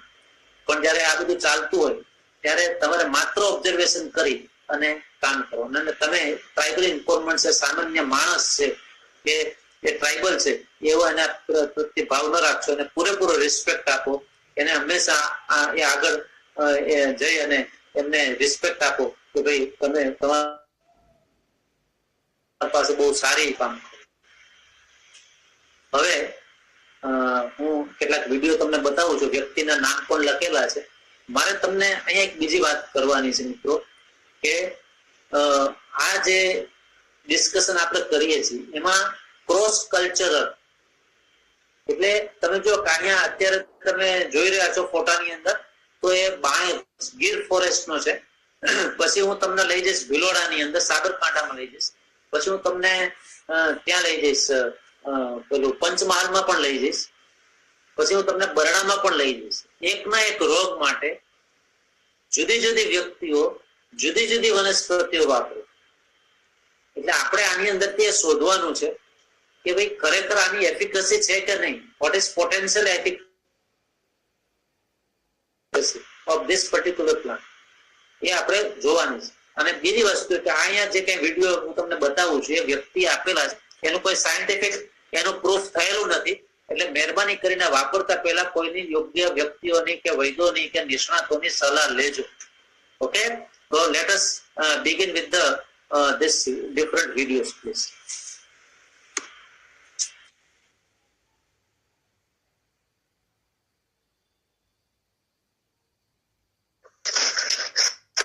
સ્લો નથી થતો હશે.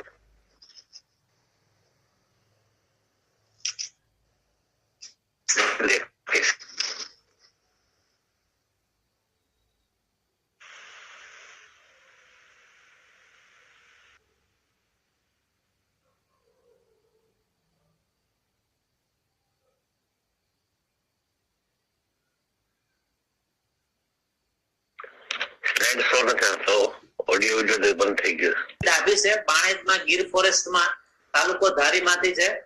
અને એમણે અસ્થમા પર એક આપણે ક્લેમ બતાવ્યો છે કે સ્કેબ્યુલા ટકાડા જે વનસ્પતિ છે એ સ્કેબ્યુલા ટકાડાના જે લીવ્સ છે એ લીવ્સ નો રસ કાઢી કાઢો અને એક ચમચી દિવસમાં 3 વખત આપી દો તો 15 દિવસની અંદર અસ્થમા છે એ તમારો નેસ્ત નાબૂદ થઈ જશે, એવું આ મનસુખભાઈ ડાભીનું કહેવાનું છે. નેક્સ્ટ હવે જઈએ છીએ, અસ્થમા ઉપર જ છે. હવે અહીંથી આપણે સીધા જઈએ છીએ બરડાની અંદર. ત્યાં કદાચ મોટા ભાગના આપણા મિત્રો જાણતા હશે, નારણભાઈ ચાવડા છે.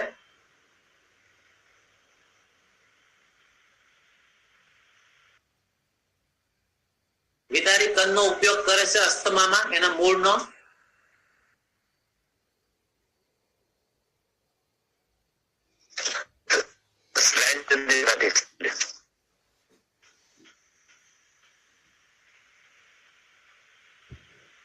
ચાવડા છે ખાખરિયા નેસ ની અંદર, અને એનો ઉપયોગ કરવાનું કે છે. તો એક સ્કેબ્યુલા છે, બીજી બાજુ પણ આપણી પાસે છે. આજ નારણભાઈ ચાવડા ખાખરિયા નેસ ની અંદર, બરડા હિલ ની અંદર ડાયક્રોસ્ટેકિસ સિનેરિયાના ફ્રૂટ નો ઉપયોગ કરે, દમ માટે, અસ્થમા માટે. ત્રીજી વનસ્પતિ છે મિત્રો ડાયક્રોસ્ટેકિસ સિનેરિયા, અને એના ફ્રૂટ નો ઉપયોગ થાય. ત્યાર પછી અસ્થમાનો ચોથો ઉપયોગ આપણે જઈએ છીએ ભિલોડાની અંદર. ત્યાં અમારા ઇન્ફોર્મન્ટ્સ લોકવૈદ્ય છે ડામોર કાવજીભાઈ કુંડોલ પાલના છે, અને એ એકિનોપ્સિસ એકિનેટસ ના ઇન્ફ્લોરન્સ નો ઉપયોગ કરે છે. હાલો આપણે એમને સાંભળીએ. ઉત્કંઠારો.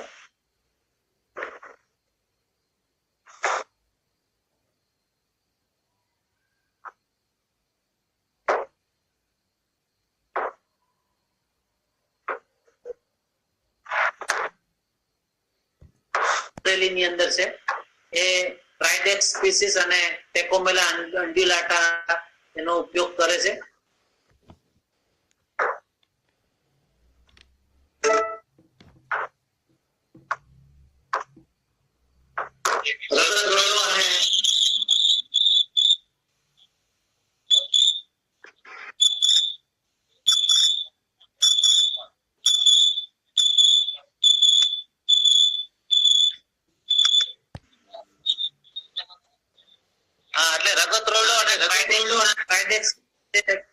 પર્ણ છે એનો કિડની સ્ટોન ની અંદર ઉપયોગ થાય છે ને દૂર કરવા માટે. અને નારણભાઈ પાસે ત્રીજો નુસ્ખો પણ બીજો નુસ્ખો છે કિડની સ્ટોન માટેનો ક્લેમ કરે છે કે હેમિડેસ્મસ ઇન્ડિકસ ના જે લીવ્સ છે એ લીવ્સ નો ઉપયોગ પણ તમે જો કરશો એના એક્સ્ટ્રેક્ટ નો, તો પણ પથરી છે એને તોડી શકાશે. અહીંયા જે વલજીભાઈ પારધી છે એ સંતરામપુર પંચમહાલ ના છે, અને કિડની સ્ટોન માટે એ આપે છે મોરિંગા, આપણી ઓલિફેરા અને ટ્રિપ્યુલસ ટેરેસ્ટ્રીસ.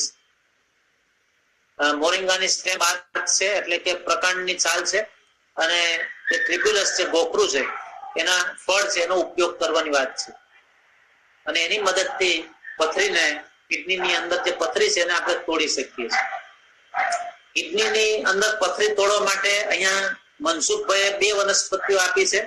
એક તો આને આપણે જાણીએ છીએ સિલોસિયા આર્જેન્ટિયા, એના સીડ્સ છે, અને બીજી આ જે પાણાફાડ કે પાનફાડ કહીએ છીએ ટ્રાઇડેક્સ પ્રોકમ્બન્સ છે, એના પર્ણનો ઉપયોગ કરી અને મનસુખભાઈ ડાભી જે બાણેજના છે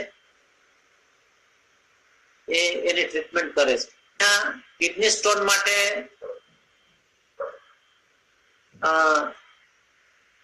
હજુ એક આપણા પાસે માત્ર ટ્રાઇડેક્સ પ્રોકમ્બન્સ નો ઉપયોગ કરે છે પાણાફાડનો, અને એના માત્ર એરિયલ પાર્ટ્સ નો ઉપયોગ કરવાની વાત છે. પેલા માત્ર પર્ણ લેતા હતા. આજે નીનામાં સૌજીભાઈ અલકાજી ભાણમેર ભિલોડાના છે, અને એ અત્યારે એનો ઉપયોગ કરે જ છે, અને લોકવૈદ છે વિસ્તારની અંદર.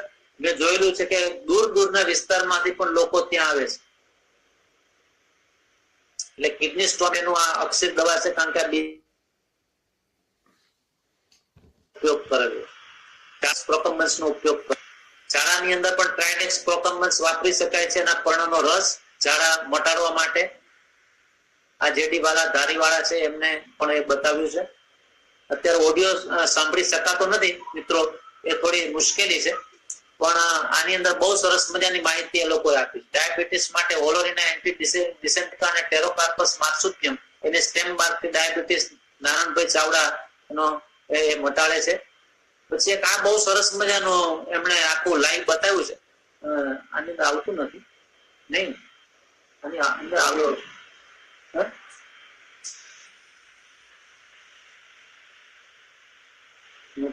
અચ્છા, આ જે છે અસારી સોમાજી ધનસોરના છે, ભિલોડાના, અને બોમ્બેક્સ સીબાનું એમણે પ્રત્યક્ષ અમને બતાવ્યું છે કે બોમ્બેક્સ સીબાનું રૂટ લીધું, થોડું લગભગ 3 ઇંચ જેવડું લાંબુ, પછી એને બરોબર ક્રશ કર્યું, ક્રશ કરીને પાણીમાં નાખી અને નીચોવીને એનો એક્સ્ટ્રેક્ટ કાઢ્યો છે, અને એ એક્સ્ટ્રેક્ટ એમણે સવાર સાંજ પીવાનું કરેલું, જેથી ડાયાબિટીસ છે 15 દિવસમાં કાબુમાં આવી જશે. પછી જે ગાંઠો થાય છે એની અંદર કેસિયા ઓરિક્યુલાટા, એકેસિયા નિલોટિકા અને ઝિઝિપસ સ્પીસીસ નો જે રૂટ છે એ રૂટ નો ઉપયોગ કરે છે નારાયણભાઈ ચાવડા બરડા હિલની અંદર કાંકરિયા નેસમાં. અહીંયા ઝિઝિપસ ની વાત આવી છે તો એક બીજી વાત પણ કરી દઉં છું કે સાબરકાંઠામાં ભ્રમણ દરમિયાન મને ચિચોડાથી આગળ જતા લીમડા તરફ ત્યાં આદિવાસી ભાઈઓ એ પણ બતાવ્યું હતું કે બોરડી ઉપર લાખ થાય છે, સેલાક લાખ, અને એ લાખ નો એનો એક્સ્ટ્રેક્ટ બનાવી અને જો પ્રેગ્નન્ટ વુમન ને આપવામાં આવે તો એનું એબોર્શન થઈ જાય છે. એટલે આવું બધા નુસ્ખાઓ જે તે વિસ્તારની અંદર છે. અહીંયા કેન્સર ટ્યુમરમાં ટેકોમલા આંડોનાટાના લીવ્સ છે વાપરે છે, રગત રોયડાના. પછી કેન્સર ટ્યુમરમાં અઝાન્ઝા લેમ્પસના રૂટ વાપરે છે. રૂટનો સ્પેલિંગ ભૂલથી ખોટો લખાઈ ગયો છે, ROOT હોય પણ રૂટ પેલો થઈ ગયો છે. તો અઝાન્ઝા લેમ્પસ જે છે એના રૂટનો કેન્સર ટ્યુમરમાં, હવે એમાં 2 રીતે વપરાય છે. એક તો એક્સટર્નલ એપ્લિકેશન પણ એની પેસ્ટ લગાવી શકો છો ગાંઠ ઉપર, અને બીજું ઇન્ટરનલ તમે એનું ડિકોક્શન પણ વાપરી શકો છો. એ એમણે બહુ અક્ષર ઉપાય છે એવું એમણે ક્લેમ કરેલો છે.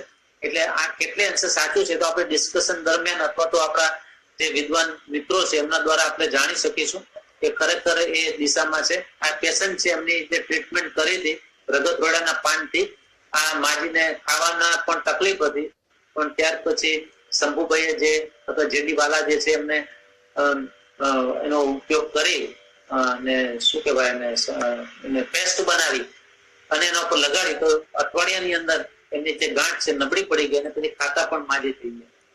એટલે અમે રૂબરૂ મુલાકાત લીધી. પછી આ પાઇલ્સ નું બહુ સરસ મજાનું એમણે આપ્યું છે, અને એ સમયે પેશન્ટ પણ આવ્યા હતા. તમે આશ્ચર્ય થશે, પેશન્ટ અમદાવાદ કે ગાંધીનગર ના હતા અને એમને પાઇલ્સ ની બહુ બીમારી હતી, બહુ ભયંકર બીમારી હતી. ત્યારે થાકીને આમની પાસે નીનામાં સૌજીભાઈ પાસે આવ્યા હતા. એમણે જે હિબિસ્કસ રોઝા સાઇન એટલે આપણે જાસૂદ છે એના જથ્થાબંધ પાંદડા લીધા, એને એક વાસણ મોટા વાસણની અંદર એને ક્રશ કર્યા, ક્રશ કરી એમાં પાણી નાખી અને બરોબર એને ક્રશ કરી એનો એક્સ્ટ્રેક્ટ કાઢ્યો અને એક્સ્ટ્રેક્ટ ની 3 બોટલો એમને ભરી આપી કે સવાર સાંજ તમે 1-1 કપ પીજો. અને એમને પાઇલ્સ ની એ દવા એમને લાગુ પડી હશે એવું આપણે માનીએ છીએ, કારણ કે એમનો ક્લેમ એવો છે સૌજીભાઈનો કે આ પાઇલ્સ ની અંદર હું બધાને આપું છું અને બધાને ખાસી એવી રાહત થઈ જાય છે. વેટરનરીમાં પણ આ બધું વપરાય છે. અચ્છા, એક વસ્તુ અહીંયા ધ્યાન તમારું દોરું કે આ બહુનિયા રેસિમોઝા, જેને આપણે બહુનિયા રેસિમોઝા તો વાઇલ્ડ પ્લાન્ટ છે ને આપણે જોઈએ છીએ, પણ જો તમે એની સ્ટેમ બાર્કનો જ્યુસ છે એ પાઇલ્સ મટાડવામાં પણ વપરાય છે, ડાયરિયા મટાડવામાં પણ વપરાય છે, અને કફને દૂર કરવામાં પણ વપરાય છે. Means single plant can use to cure many diseases or many complications. એટલે આ વસ્તુ પણ આપણા ધ્યાન પર લાવી. અને આ સ્ટેમ બાર્ક નું મેં એક વ્યક્તિ મને કહેલું કે આ સ્ટેમ બાર્ક છે તે પછી આમળાની સ્ટેમ બાર્ક અને રગતરોડાની સ્ટેમ બાર્ક એ કેન્સર મટાડવા માટેની અક્ષર દવા છે. પછી એવું બેલેનાઇટિસ ઇજિપ્ટિકા છે, એની સ્ટેમ બાર્ક છે એટલે આપણો ઇંગોરિયો છે, એના સીડ એના ફ્રૂટ એ એન્ટીડોટ છે. પછી રૂટ જ્યુસ એ દાંત માં દુખાવો હોય તો એને દૂર કરે છે. એના સીડ પાવડર ને પાઇલ્સ માં પણ વાપરે છે, અને સીડ નો એક્સ્ટ્રેક્ટ છે પેરાલાઇઝ ઓર્ગન ને સરખો કરવામાં પણ વાપરે છે. એટલે બેલેનાઇટિસ ઇજિપ્ટિકા એક આપણને સામાન્ય કાળું લાગે ઝાડ, પણ એના સ્ટેમ બાર્ક, એના સીડ, એના રૂટના કેટલા બધા યુઝ છે એ અહીં આપણે માત્ર ને માત્ર આ ટ્રાઇબલ ઇન્ફોર્મન્ટ્સ પાસેથી જ મેળવી શકીએ, કારણ કે લોકલી એ લોકો એનો યુઝ કરે છે. હકીકતમાં એની પોટેન્શિયલ, એની એફિકસી કેટલી છે એ અહીંયા સવાલ નથી હાલ પૂરતો, પણ એ ઉપયોગ કરે છે અને એમને રાહત થતી હશે એવું આપણે સ્પષ્ટ માનીએ છીએ. અંગેડી છે ખાલી વનસ્પતિના ખાલી તમને બતાવવા માટે જ છે. એની અંદર આ એકેસિયા નિલોટિકા ઇન્ડિકા જેની આ ફળની જે પાવડર છે એ આજકાલ આની અંદર ને સાંધામાં બહુ લોકો આજકાલ વાપરતા થયા છે, એટલે ફરી પાછા ગામડા તરફ જતા રહ્યા છે. શહેરવાળા પણ ગામડાવાળા પાસેથી મંગાવે છે કે પેલા બાવળના પૈડિયાની ભૂકી અમારે જોઈએ છે વા માટે, વાની અક્ષર દવા છે એવું આજકાલ બજારમાં ચાલે. આ એકેસિયા નિલોટિકા છે પણ સબ સ્પીસીસ એસ્ટ્રિન્જન્સ છે. જો એની સિંગ જોઈ લે, આની સિંગ જો અને આ સિંગ જો, એક સબ સ્પીસીસ છે. દૂરથી એવો જ લાગશે પણ એની સિંગ ઉપરથી સબ સ્પીસીસ છે. પછી આ એકેસિયા નિલોટિકા છે પણ સબ સ્પીસીસ તમે જો આખું ઊંચું ઝાડ થાય છે, ક્યુપ્રેસિફોર્મિસ છે. એબિટોલોન ઇન્ડિકમ આપણી કાંસકી છે. એબિટોલોન ગ્લાઉકમ છે, એ પણ કાંસકી છે. એબિટોલોન રેમોસસ છે. પછી સાબરકાંઠામાં એનોજાઇસસ લેટિફોલિયા દવનો ગુંદ પણ વપરાય છે. એ એનોજીસસ ની બીજી એક સ્પીસીસ છે. પેન્ડુલા છે જે ખાસ કરીને જેસોર ની આજુબાજુ પુષ્કળ પ્રમાણમાં છે. એનોજીસસ પેન્ડુલા અને એનોજીસસ સિરેસિયા બહુ રેર પ્લાન્ટ છે. બાલારામ ની અંદર મેં જોયા હતા એનોજીસસ સિરેસિયા. તો એનોજીસસ ની પણ તમને 3 સ્પીસીસ, 4 પણ ઘણા લોકો કહે છે, પણ 3 સ્પીસીસ તો મળશે. બીટિયા મોનોસ્પર્મા, આપણો ખાખરો કેસુડો,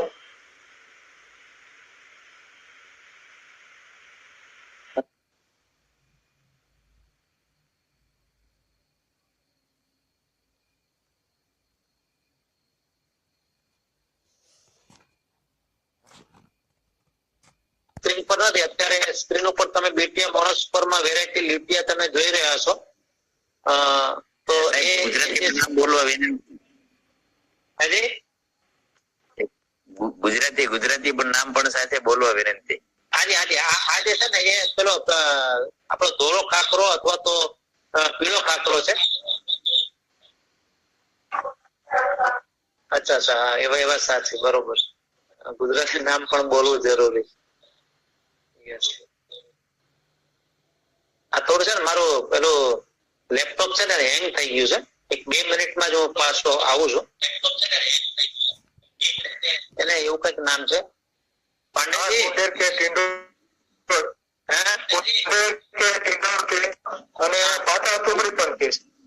અચ્છા અચ્છા, ઓકે. અને પાટા ટુમડી 3 નામ. કાચા કલુડા, કાચિયા કલોડા. હા જો કાચિયા કલોડા ભાઈ, અમારા પાંડેજી ની વાત સાચી. કાચિયા કલોડા કેને કહે છે, ત્યાંના લોકલ વિસ્તાર છે ને, લોકલ નામ.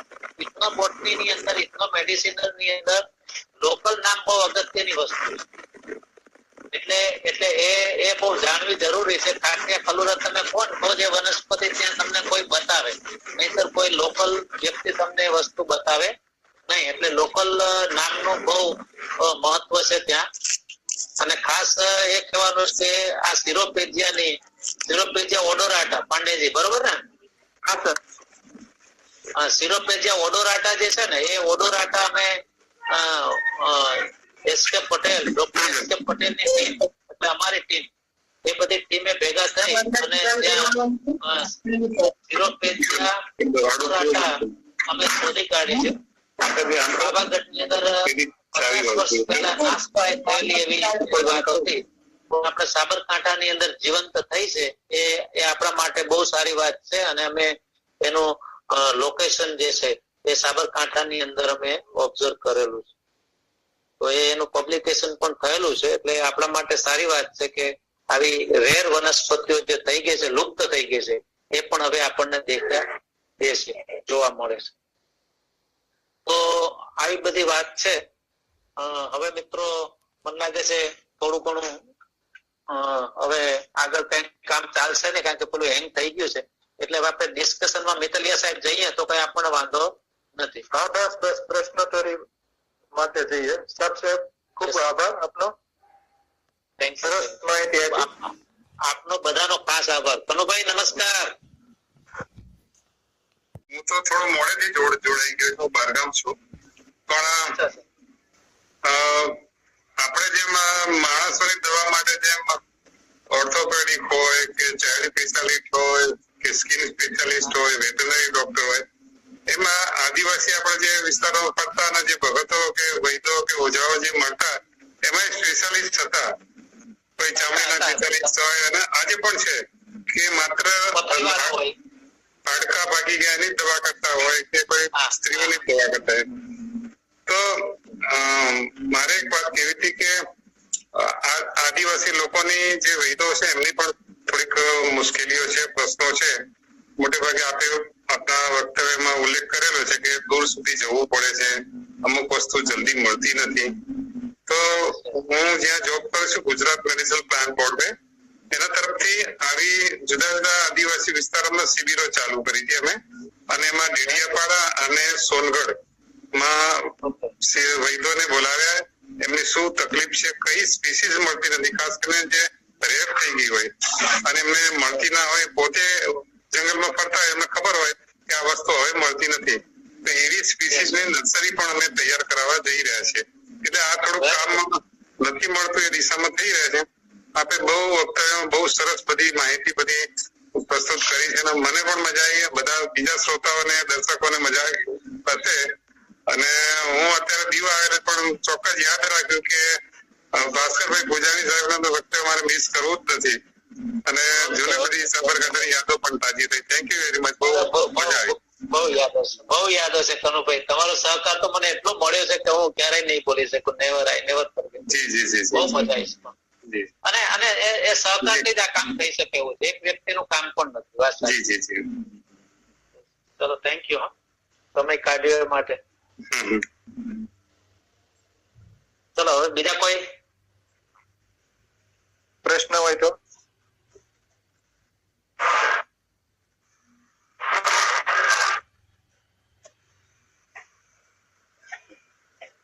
હાજી સર, નમસ્કાર. નમસ્કાર સાહેબ. ગુંજાણી સાહેબે ખૂબ જ માહિતી આપી અને થોડું ડાંગના જંગલની ઉપર મેં અભ્યાસ કર્યો છે.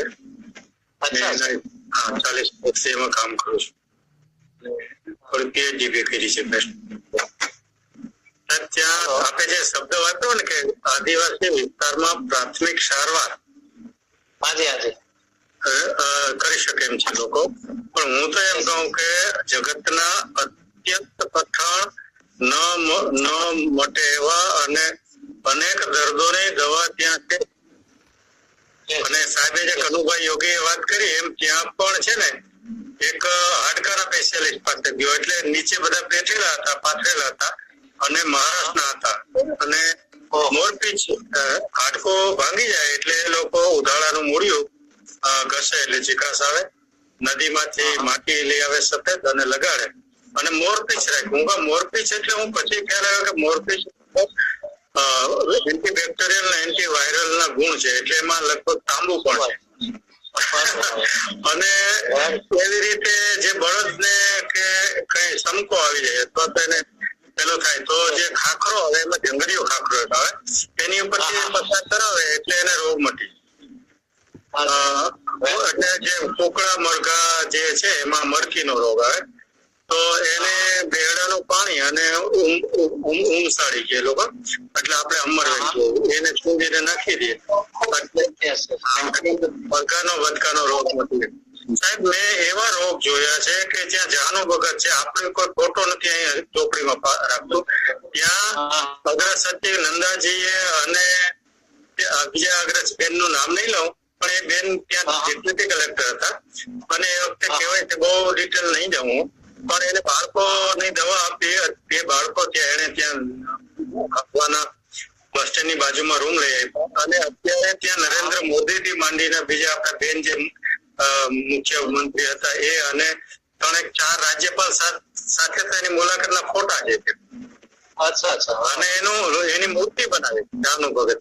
એને લગભગ 8,000 લોકોને બાળકો નો થાય ને એવા બાળકોની દવા એવી રીતે શિવારી માળમાં મંગુ હોય છે. તાત્કાલિક સાહેબ આપણને આપણો લખવો થઈ જાય તો તમને અઠવાડિયામાં આવતા કરી દઉં. એવા તમે અનેક ભગા 310 ગામમાં ફર્યો અને મને વાહો અત્યારે જામ થઈ ગયો. પણ સાહેબ બીજો એક તમને જેલો દાખલો આપી દો કે ત્યાં હનુમંત બાર છે ને ત્યાંનો ધારાસભ્ય તો પછી ભાઈ લગભગ એનું નામ છે અનિલ કરીને, અનિલ પટેલ પાક ભોયર છે. એની સાથે અમે જંગલમાં હતા ને એક ભીલ મળ્યા અને એને ઘેરે ગયા ને એની અમને મૂળિયું બતાવ્યું. એટલે એને થોડા વર્ષ પહેલા સાહેબ ટીબી થઈ ગયેલી. એ મૂળિયું ચાલે રાખ્યો કફ નીકળતો ગયો અને એને ટીબી એમ જ પતી. ડેડકાના પાછલી જાંગ હોય ને સાહેબ એ પાછલી બીજી આ ઓલી વનસ્પતિ બધી પ્રાણીજન્ય વાત કરું. ડેડકાની પાછલી જાંગ ને જે એને વામ માર્ગી છે પણ એ લોકો ખાય અને એના સાતળથી ટીબી મટાડી. વાત કરીએ તો બહુ મૂળ પેલું સાહેબ પણ ખુબ જ આનંદ થયો સાહેબ. અને એટલા માટે બે વાત એ કહેવાની છે કે બહુ ડિટેલ આ બાબતો બહાર નથી પાડવાની અને બને ત્યાં સુધી એનું લોકેશન ના બહાર પડે તો વધારે સારું, માહિતી વધારે પડશે તો વાંધો. ધન્યવાદ સાહેબ. Okay, thank you very good. નમસ્કાર સિંહ સાહેબ. જી સરજી.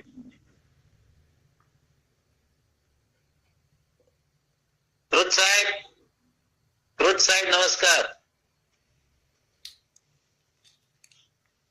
બહુ બધા જે કોલેજ પટેલ સાહેબ.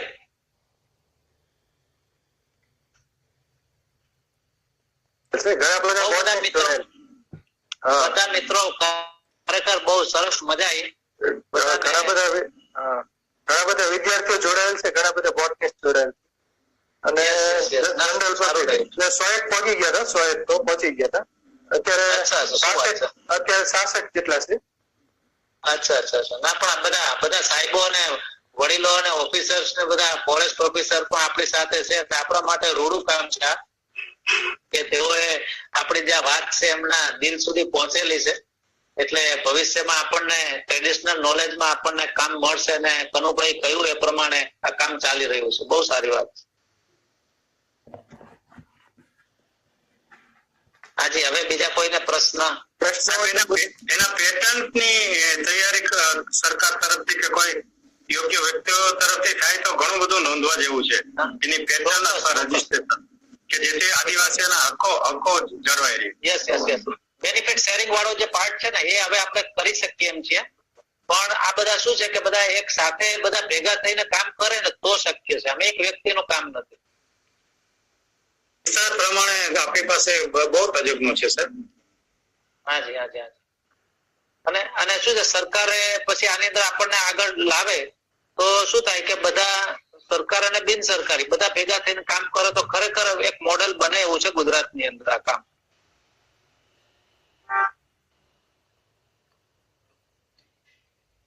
હેલો.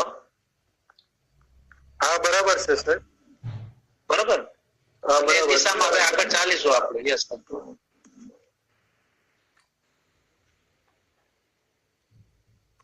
પુંજાણી સાહેબ માફી માંગુ છું, રાજકોટ થી નારાયણ બોલું છું. પુંજાણી સાહેબ પહેલા તમારી માફી માંગુ છું. તમે જે મેડિકલ સાયન્સ ના શબ્દો બોલ્યા ને એમાં અડધું બધું અમારા 50% માણસો હવામાં ગયું હશે. ગુજરાતી સોરી મારે સોરી કહેવાનું, માફી તો મારે માંગવી પડે. નહીં સર, તમારું તો જે નોલેજ છે કોઈ ને એ તેવો જ હોય, પણ જે તમે જે તમારું નોલેજ છે જે શબ્દો બોલો ને તેવો જ હોય, એમાં તમારો વાંક નથી. પણ અમારી ભૂલ છે કે અમે તમને અગાઉથી કીધું નહીં. ભૂલ અમારી છે, અગાઉથી અમે તમને જાણ ન કહી શકાય. ભૂલ અમારી લોકોની, અમારા 100 જણા ભેગા એમાં કોઈ ન બોલી શક્યું. ભૂલ ખરેખર અમારી છે.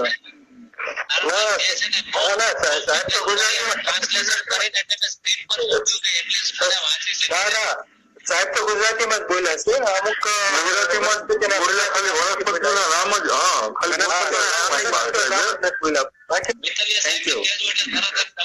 બરોબર. મને કહેજો એટલે હું કહી દઈશ. બરોબર. Thank you. મોટી લાઇબ્રેરી છે, કોઈ ચિંતા.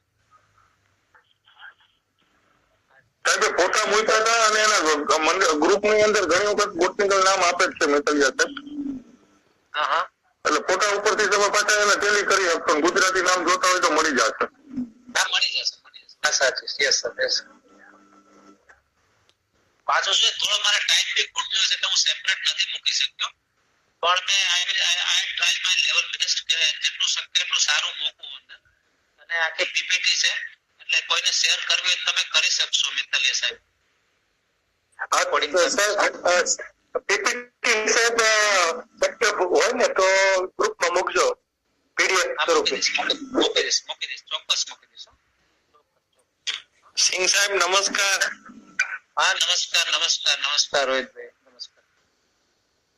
સિંહ સાહેબ આપનો અવાજ નથી આવતો. સિંહ સાહેબ નથી બોલતા, પૂજાણી સાહેબ બોલે છે. સિંહ સાહેબ નીકળી ગયા કે શું? છે એમનો માયક ઓફ છે. ઘેરાનું મૂળ પણ કરેલું. ગળાના મૂળનો તમે ઉપયોગ કરેલો છે? હા, ઓકે વેરી ગુડ થઈ જાય છે. હે શક્ય છે ટૂંકમાં. હા, શક્ય છે. યસ ડોક્ટર મુકેશ બોલું. હાજી ડોક્ટર મુકેશ બોલું. અચ્છા નોરેશભાઈ બહુ સરસ તમે આ વાત કરી. હેલો.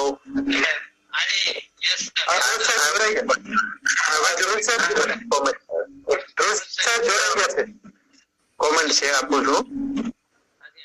એક તો જે આપણે ટ્રેડિશનલ છે આ લોકો કોઈ પણ વનસ્પતિ નાખે તો આપણા જે શબ્દકોશ છે એમાં ભગવતો મંગળ કે એમાં એક ને એ બધા જે જે સ્ટાન્ડર્ડ શબ્દકોશ છે એમાં ન મળે એક નવા શબ્દકોશ શબ્દ તરીકે તેથી એક વસ્તુ એ જળવાઈ ગઈ.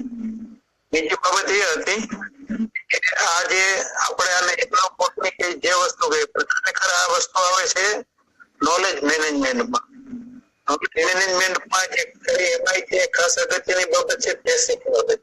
બેસિક એટલે કે જે માણસના મગજમાં હોય પોતાના લખેલું ન હોય અને એને કઈ રીતે મેનેજ કરવું એ માટેનો જો થોડો ઘણો પેલા એને ઘણા અત્યારે નાના મોટા વર્કશોપ થતા હોય એ વસ્તુ કરે તો આ વસ્તુ રેકોર્ડ કરવામાં તો આ વસ્તુ ડોક્યુમેન્ટ બનાવવામાં ખૂબ સરળ બને.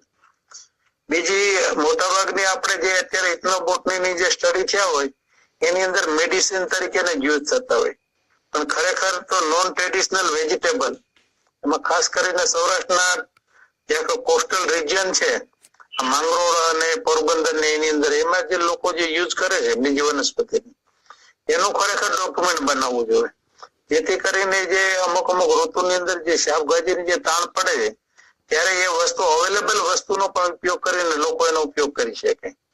એક એ બાબત હતી. બીજી ખાસ તમે જે આ મોટા ભાગના એટલે 90% વક્તવ્યોમાં સ્લાઇડ અને અવાજ ની બે વસ્તુનો ખૂબ સરસ એટલે વોઇસ અને બે વસ્તુ ખૂબ સારી રીતે આવી હતી એટલે એ ખૂબ સારી હતી અને મજા આવી કરતા. Thank you.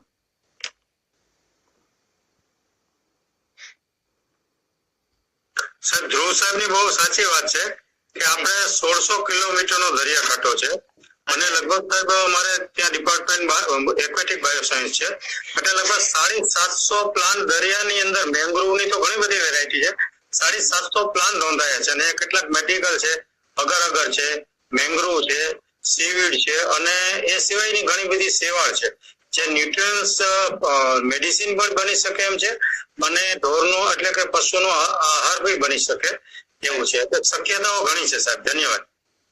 સરજી આપ ક્યાં છો જરા ફરીથી મને કહેશો અત્યારે? હા, basically I am deputy registrar of Narmad south Gujarat university. Now I am retired અને I have done PhD on medicinal plant at on the Dang district. Very nice. અરે બહુ સરસ જગ્યા પણ સારી છે ડાંગ એટલે બહુ સરસ સવાલ જ નહીં. વેરી ગુડ સરસ. સિંહ સાહેબ તો યસ આપે છે. હા કઈ વનસ્પતિ? રાતી ભોયસણ પોલીગાલા ઇરેપ્ટોરા. ઓકે એ અમે લોકો ઘણી વાપરીએ છીએ ને બહુ સારા રિઝલ્ટ મળે છે. અચ્છા વેરી ગુડ. લો સરસ. એ માહિતી બહુ અગત્યની છે કારણ કે એના તરફ લોકોનું ધ્યાન જતું નથી હોતું આવી બધી વનસ્પતિ ઉપર. બીજું એના પાનની જે કેન્સરમાં જો મોઢાનું કેન્સર હોય ને તો એના પાન જે જેન્ટ્સ હોય તો એને બીડી ચલમ છે અથવા બૈરાઓને છે એને ધુમાડી તો પણ એમાં સારી ઇફેક્ટ આપે છે. આ પોલીકેલાનો. હા અચ્છા અચ્છા. આપણે એ કચ્છમાં સબીરભાઈ છે એ વાપરે જ છે. હા. બરાબર છે. વાહ. મોકલીએ છીએ. અને બીજું એ ઢોરની જીવાત જો પડી હોય ને શરીરમાં હાજી હાજી. તો અમારે એક ધારી પાસે એક બાપુ છે એ છે ને એમને આમ પોટલી બનાવીને એના પૂંછડે બાંધી દે ને તો શરીરમાં કોઈ પણ જગ્યાની જીવાત હોય છે ને તો ખરી જાય છે. Yes yes yes yes. Right right right. બરાબર છે.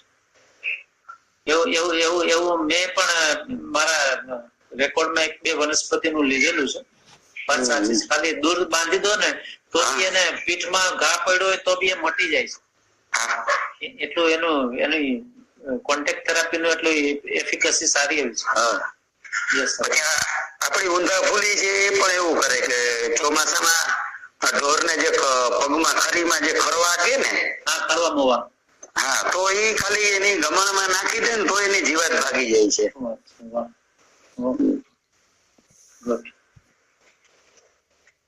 Very good.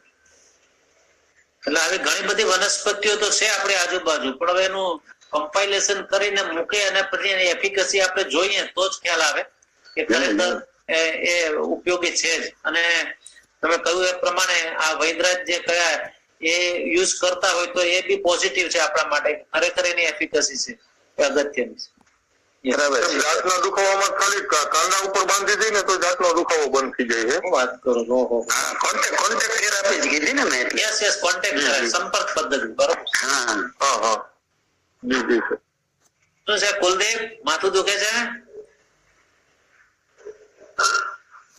કુમાર કરીને એક થાય છોડવો થાય નાનો હા હા એ ઢોરના ગળામાં બાંધે જેમ જેમ છોડ સુકાતો જાય હા એટલે પેલા તો કીડા ખરી જાય ને પછી ઓલો ઘા રોજાઈ જાય.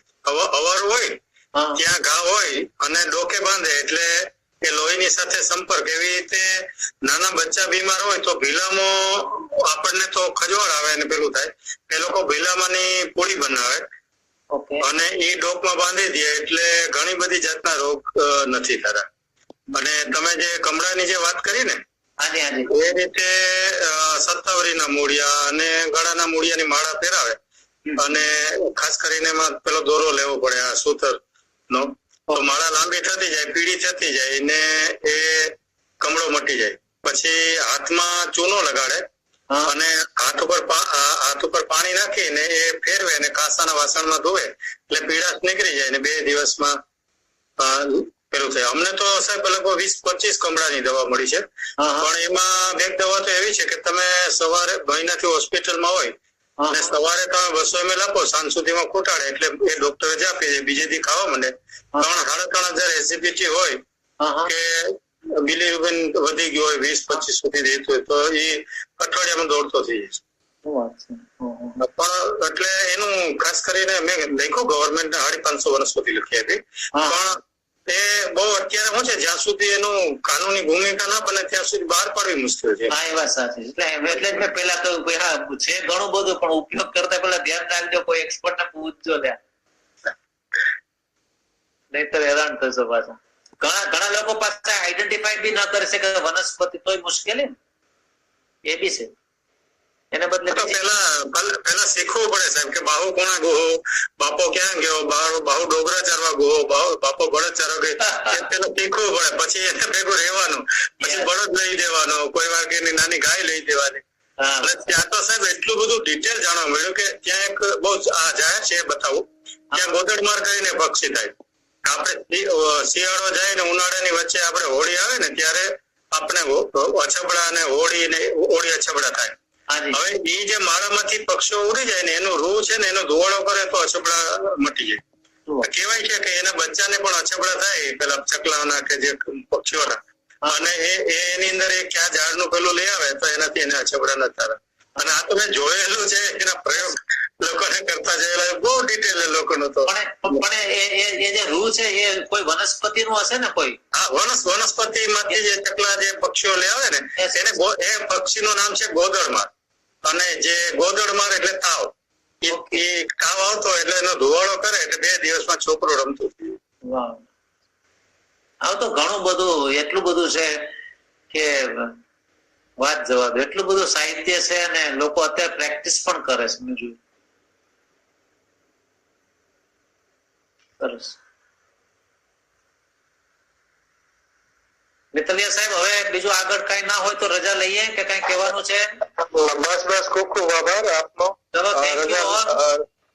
Okay sir, thank you sir.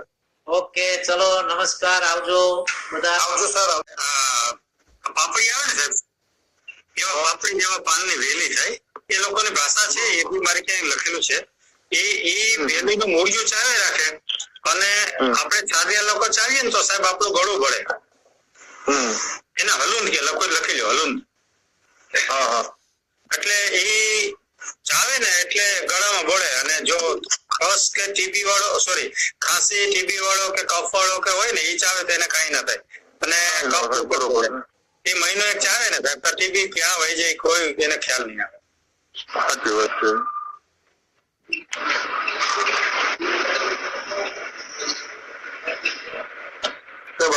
યોગ વાંચવા મને એક આદિવાસીએ કીધો હતો, આના માટેનો, સિરસ માટેનો. એ લોકો નવસારનું પાણી કરીને આંખોમાં આજે સિરસ મટી જાય. ખંજોળ આવતું હોય ને 10 મિનિટમાં બેસી જાય, પણ મેં કોઈ ટ્રાય નથી કરી. આંખોનો મામલો નહીં, હું તમને 2-3 પ્રયોગ બતાવું સાહેબ. સિરસ છે ને, મારા બાપુજીના કાકાના દીકરા એટલે બાપાના દીકરા કરમસિંહ બાપા, સિરસ થાય ને એટલે એક સોયને ગરમ કરી અને આપણો હાથના કાંદા પર આડું એક ડામ મારી દે. હા, બરોબર છે. અને મેઇન વસ્તુ શું છે, સિરસ એટલે ઠંડુ પીત થઈ જાય. એટલે આપણો જે ઇન્દ્રજવ ખરો ને સાહેબ, એની છાલ આપી દો, પછી મરી આપી દો, મરચાની ભૂકી આપી દો. એવી 15-20 વનસ્પતિ કોઈ પણ. ઇવન મારા બેનની ભાણી, મેં તમને કદાચ એકવાર વાત કરી હોય તો, ઈંગોળિયાનું બી આવે ને સાહેબ, એને ઘસીને પાયું. એ લગભગ બી એક કોરું થી પહેલા એને મટી ગયો. અત્યારે એ દીકરી અમારે 25 વર્ષની થઈ અને આ 8-10 મહિનાની હતી ત્યારની વાત. હા, સિરસમાં એક ભીલામાનો યોગ બતાવ્યો હતો કે સોયને એમાં પેલા ભીલામાને ગંદર ઘુસાડવાની જરાક, એને ગરમ કરવાની. બરાબર. ગરમ કરી અને નાક ઉપર જરાક અડાડી દેવાની, જરાક જ. હા, જરાક જ અડાડવાનો. એટલે એનું પેલા આપણે જેમ અત્યારે આપણે નહીં હાથ ઉપર ઓલા ટીકા આપે બાળકોને, એવું થઈ જાય. હા, બરાબર, એવું થઈ જાય. એનાથી ને વયું જાય. એટલે છે આવા આદિવાસી લોકોના ઘણા યોગ છે આયુર્વેદના. અને એમ કહું સાહેબ કે આયુર્વેદ બચ્યું હોય તો આ લોકોના હિસાબે, રાજાશાહીના સમયમાં કે મોગલોના સમયની અંદર જે વાત કરીએ તો જે આ બોલો બોલો સાહેબ. કેટલાક લોકો ઓલો સિમેન્ટ ઉઠતી હોય, કડિયા ને દાળિયા ને બધા હોય ને, મજૂર હોય ને, કડિયા કામ કરતા, તો સિમેન્ટ ને લીધે શું કે ચાંદા પડી ગયા હાથમાં, ખાસ કરીને. બરોબર. તો ગિલામો વાપરે છે. ટાંકી પડી ગઈ સાહેબ, ને હાથમાં હોય ને એ કાચડી નાખીને એની ઉપર કરી દે ને કોટિંગ થઈ જાય. પછી ગમે એ કરે ને કાંઈ ના થાય. એટલે એમાં એ લોકો વાપરતા હોય છે, ભીલામો વાપરતા. ભીલામો દબાવી ગયો, ચાંદી જેવું પડી ગયું ને સિમેન્ટ ને લીધે. અત્યારે એ લોકો નેલ પોલીસ વાપરે છે. જેના કડિયા હોય ને એના પાકીટમાં નીકળે ભીલામો. બરાબર. ઈ સીધું આ ટાંકી પડી નથી ગઈ, ટાંકડી બોરીને આમ કોટિંગ ઉપર ખાલી આમ ફેરવી દેવાની હોય. એવું છે. એને પાણી ન લાગે, કારણ કે મેં ઓલી મેથી ને પલાળીને ટ્રાય કરી હતી ને, એવું બધું. ભીલામાં 2 વર્ષ લગી પડ્યો રહીએ જમીનમાં તો પાણી લાગતું નથી એને. અમે તો ક્રશ કરી નાખો તો જાદુરી એમને હતી. બરાબર. કાળી મેથી નો પ્રયોગ. હા, ઈ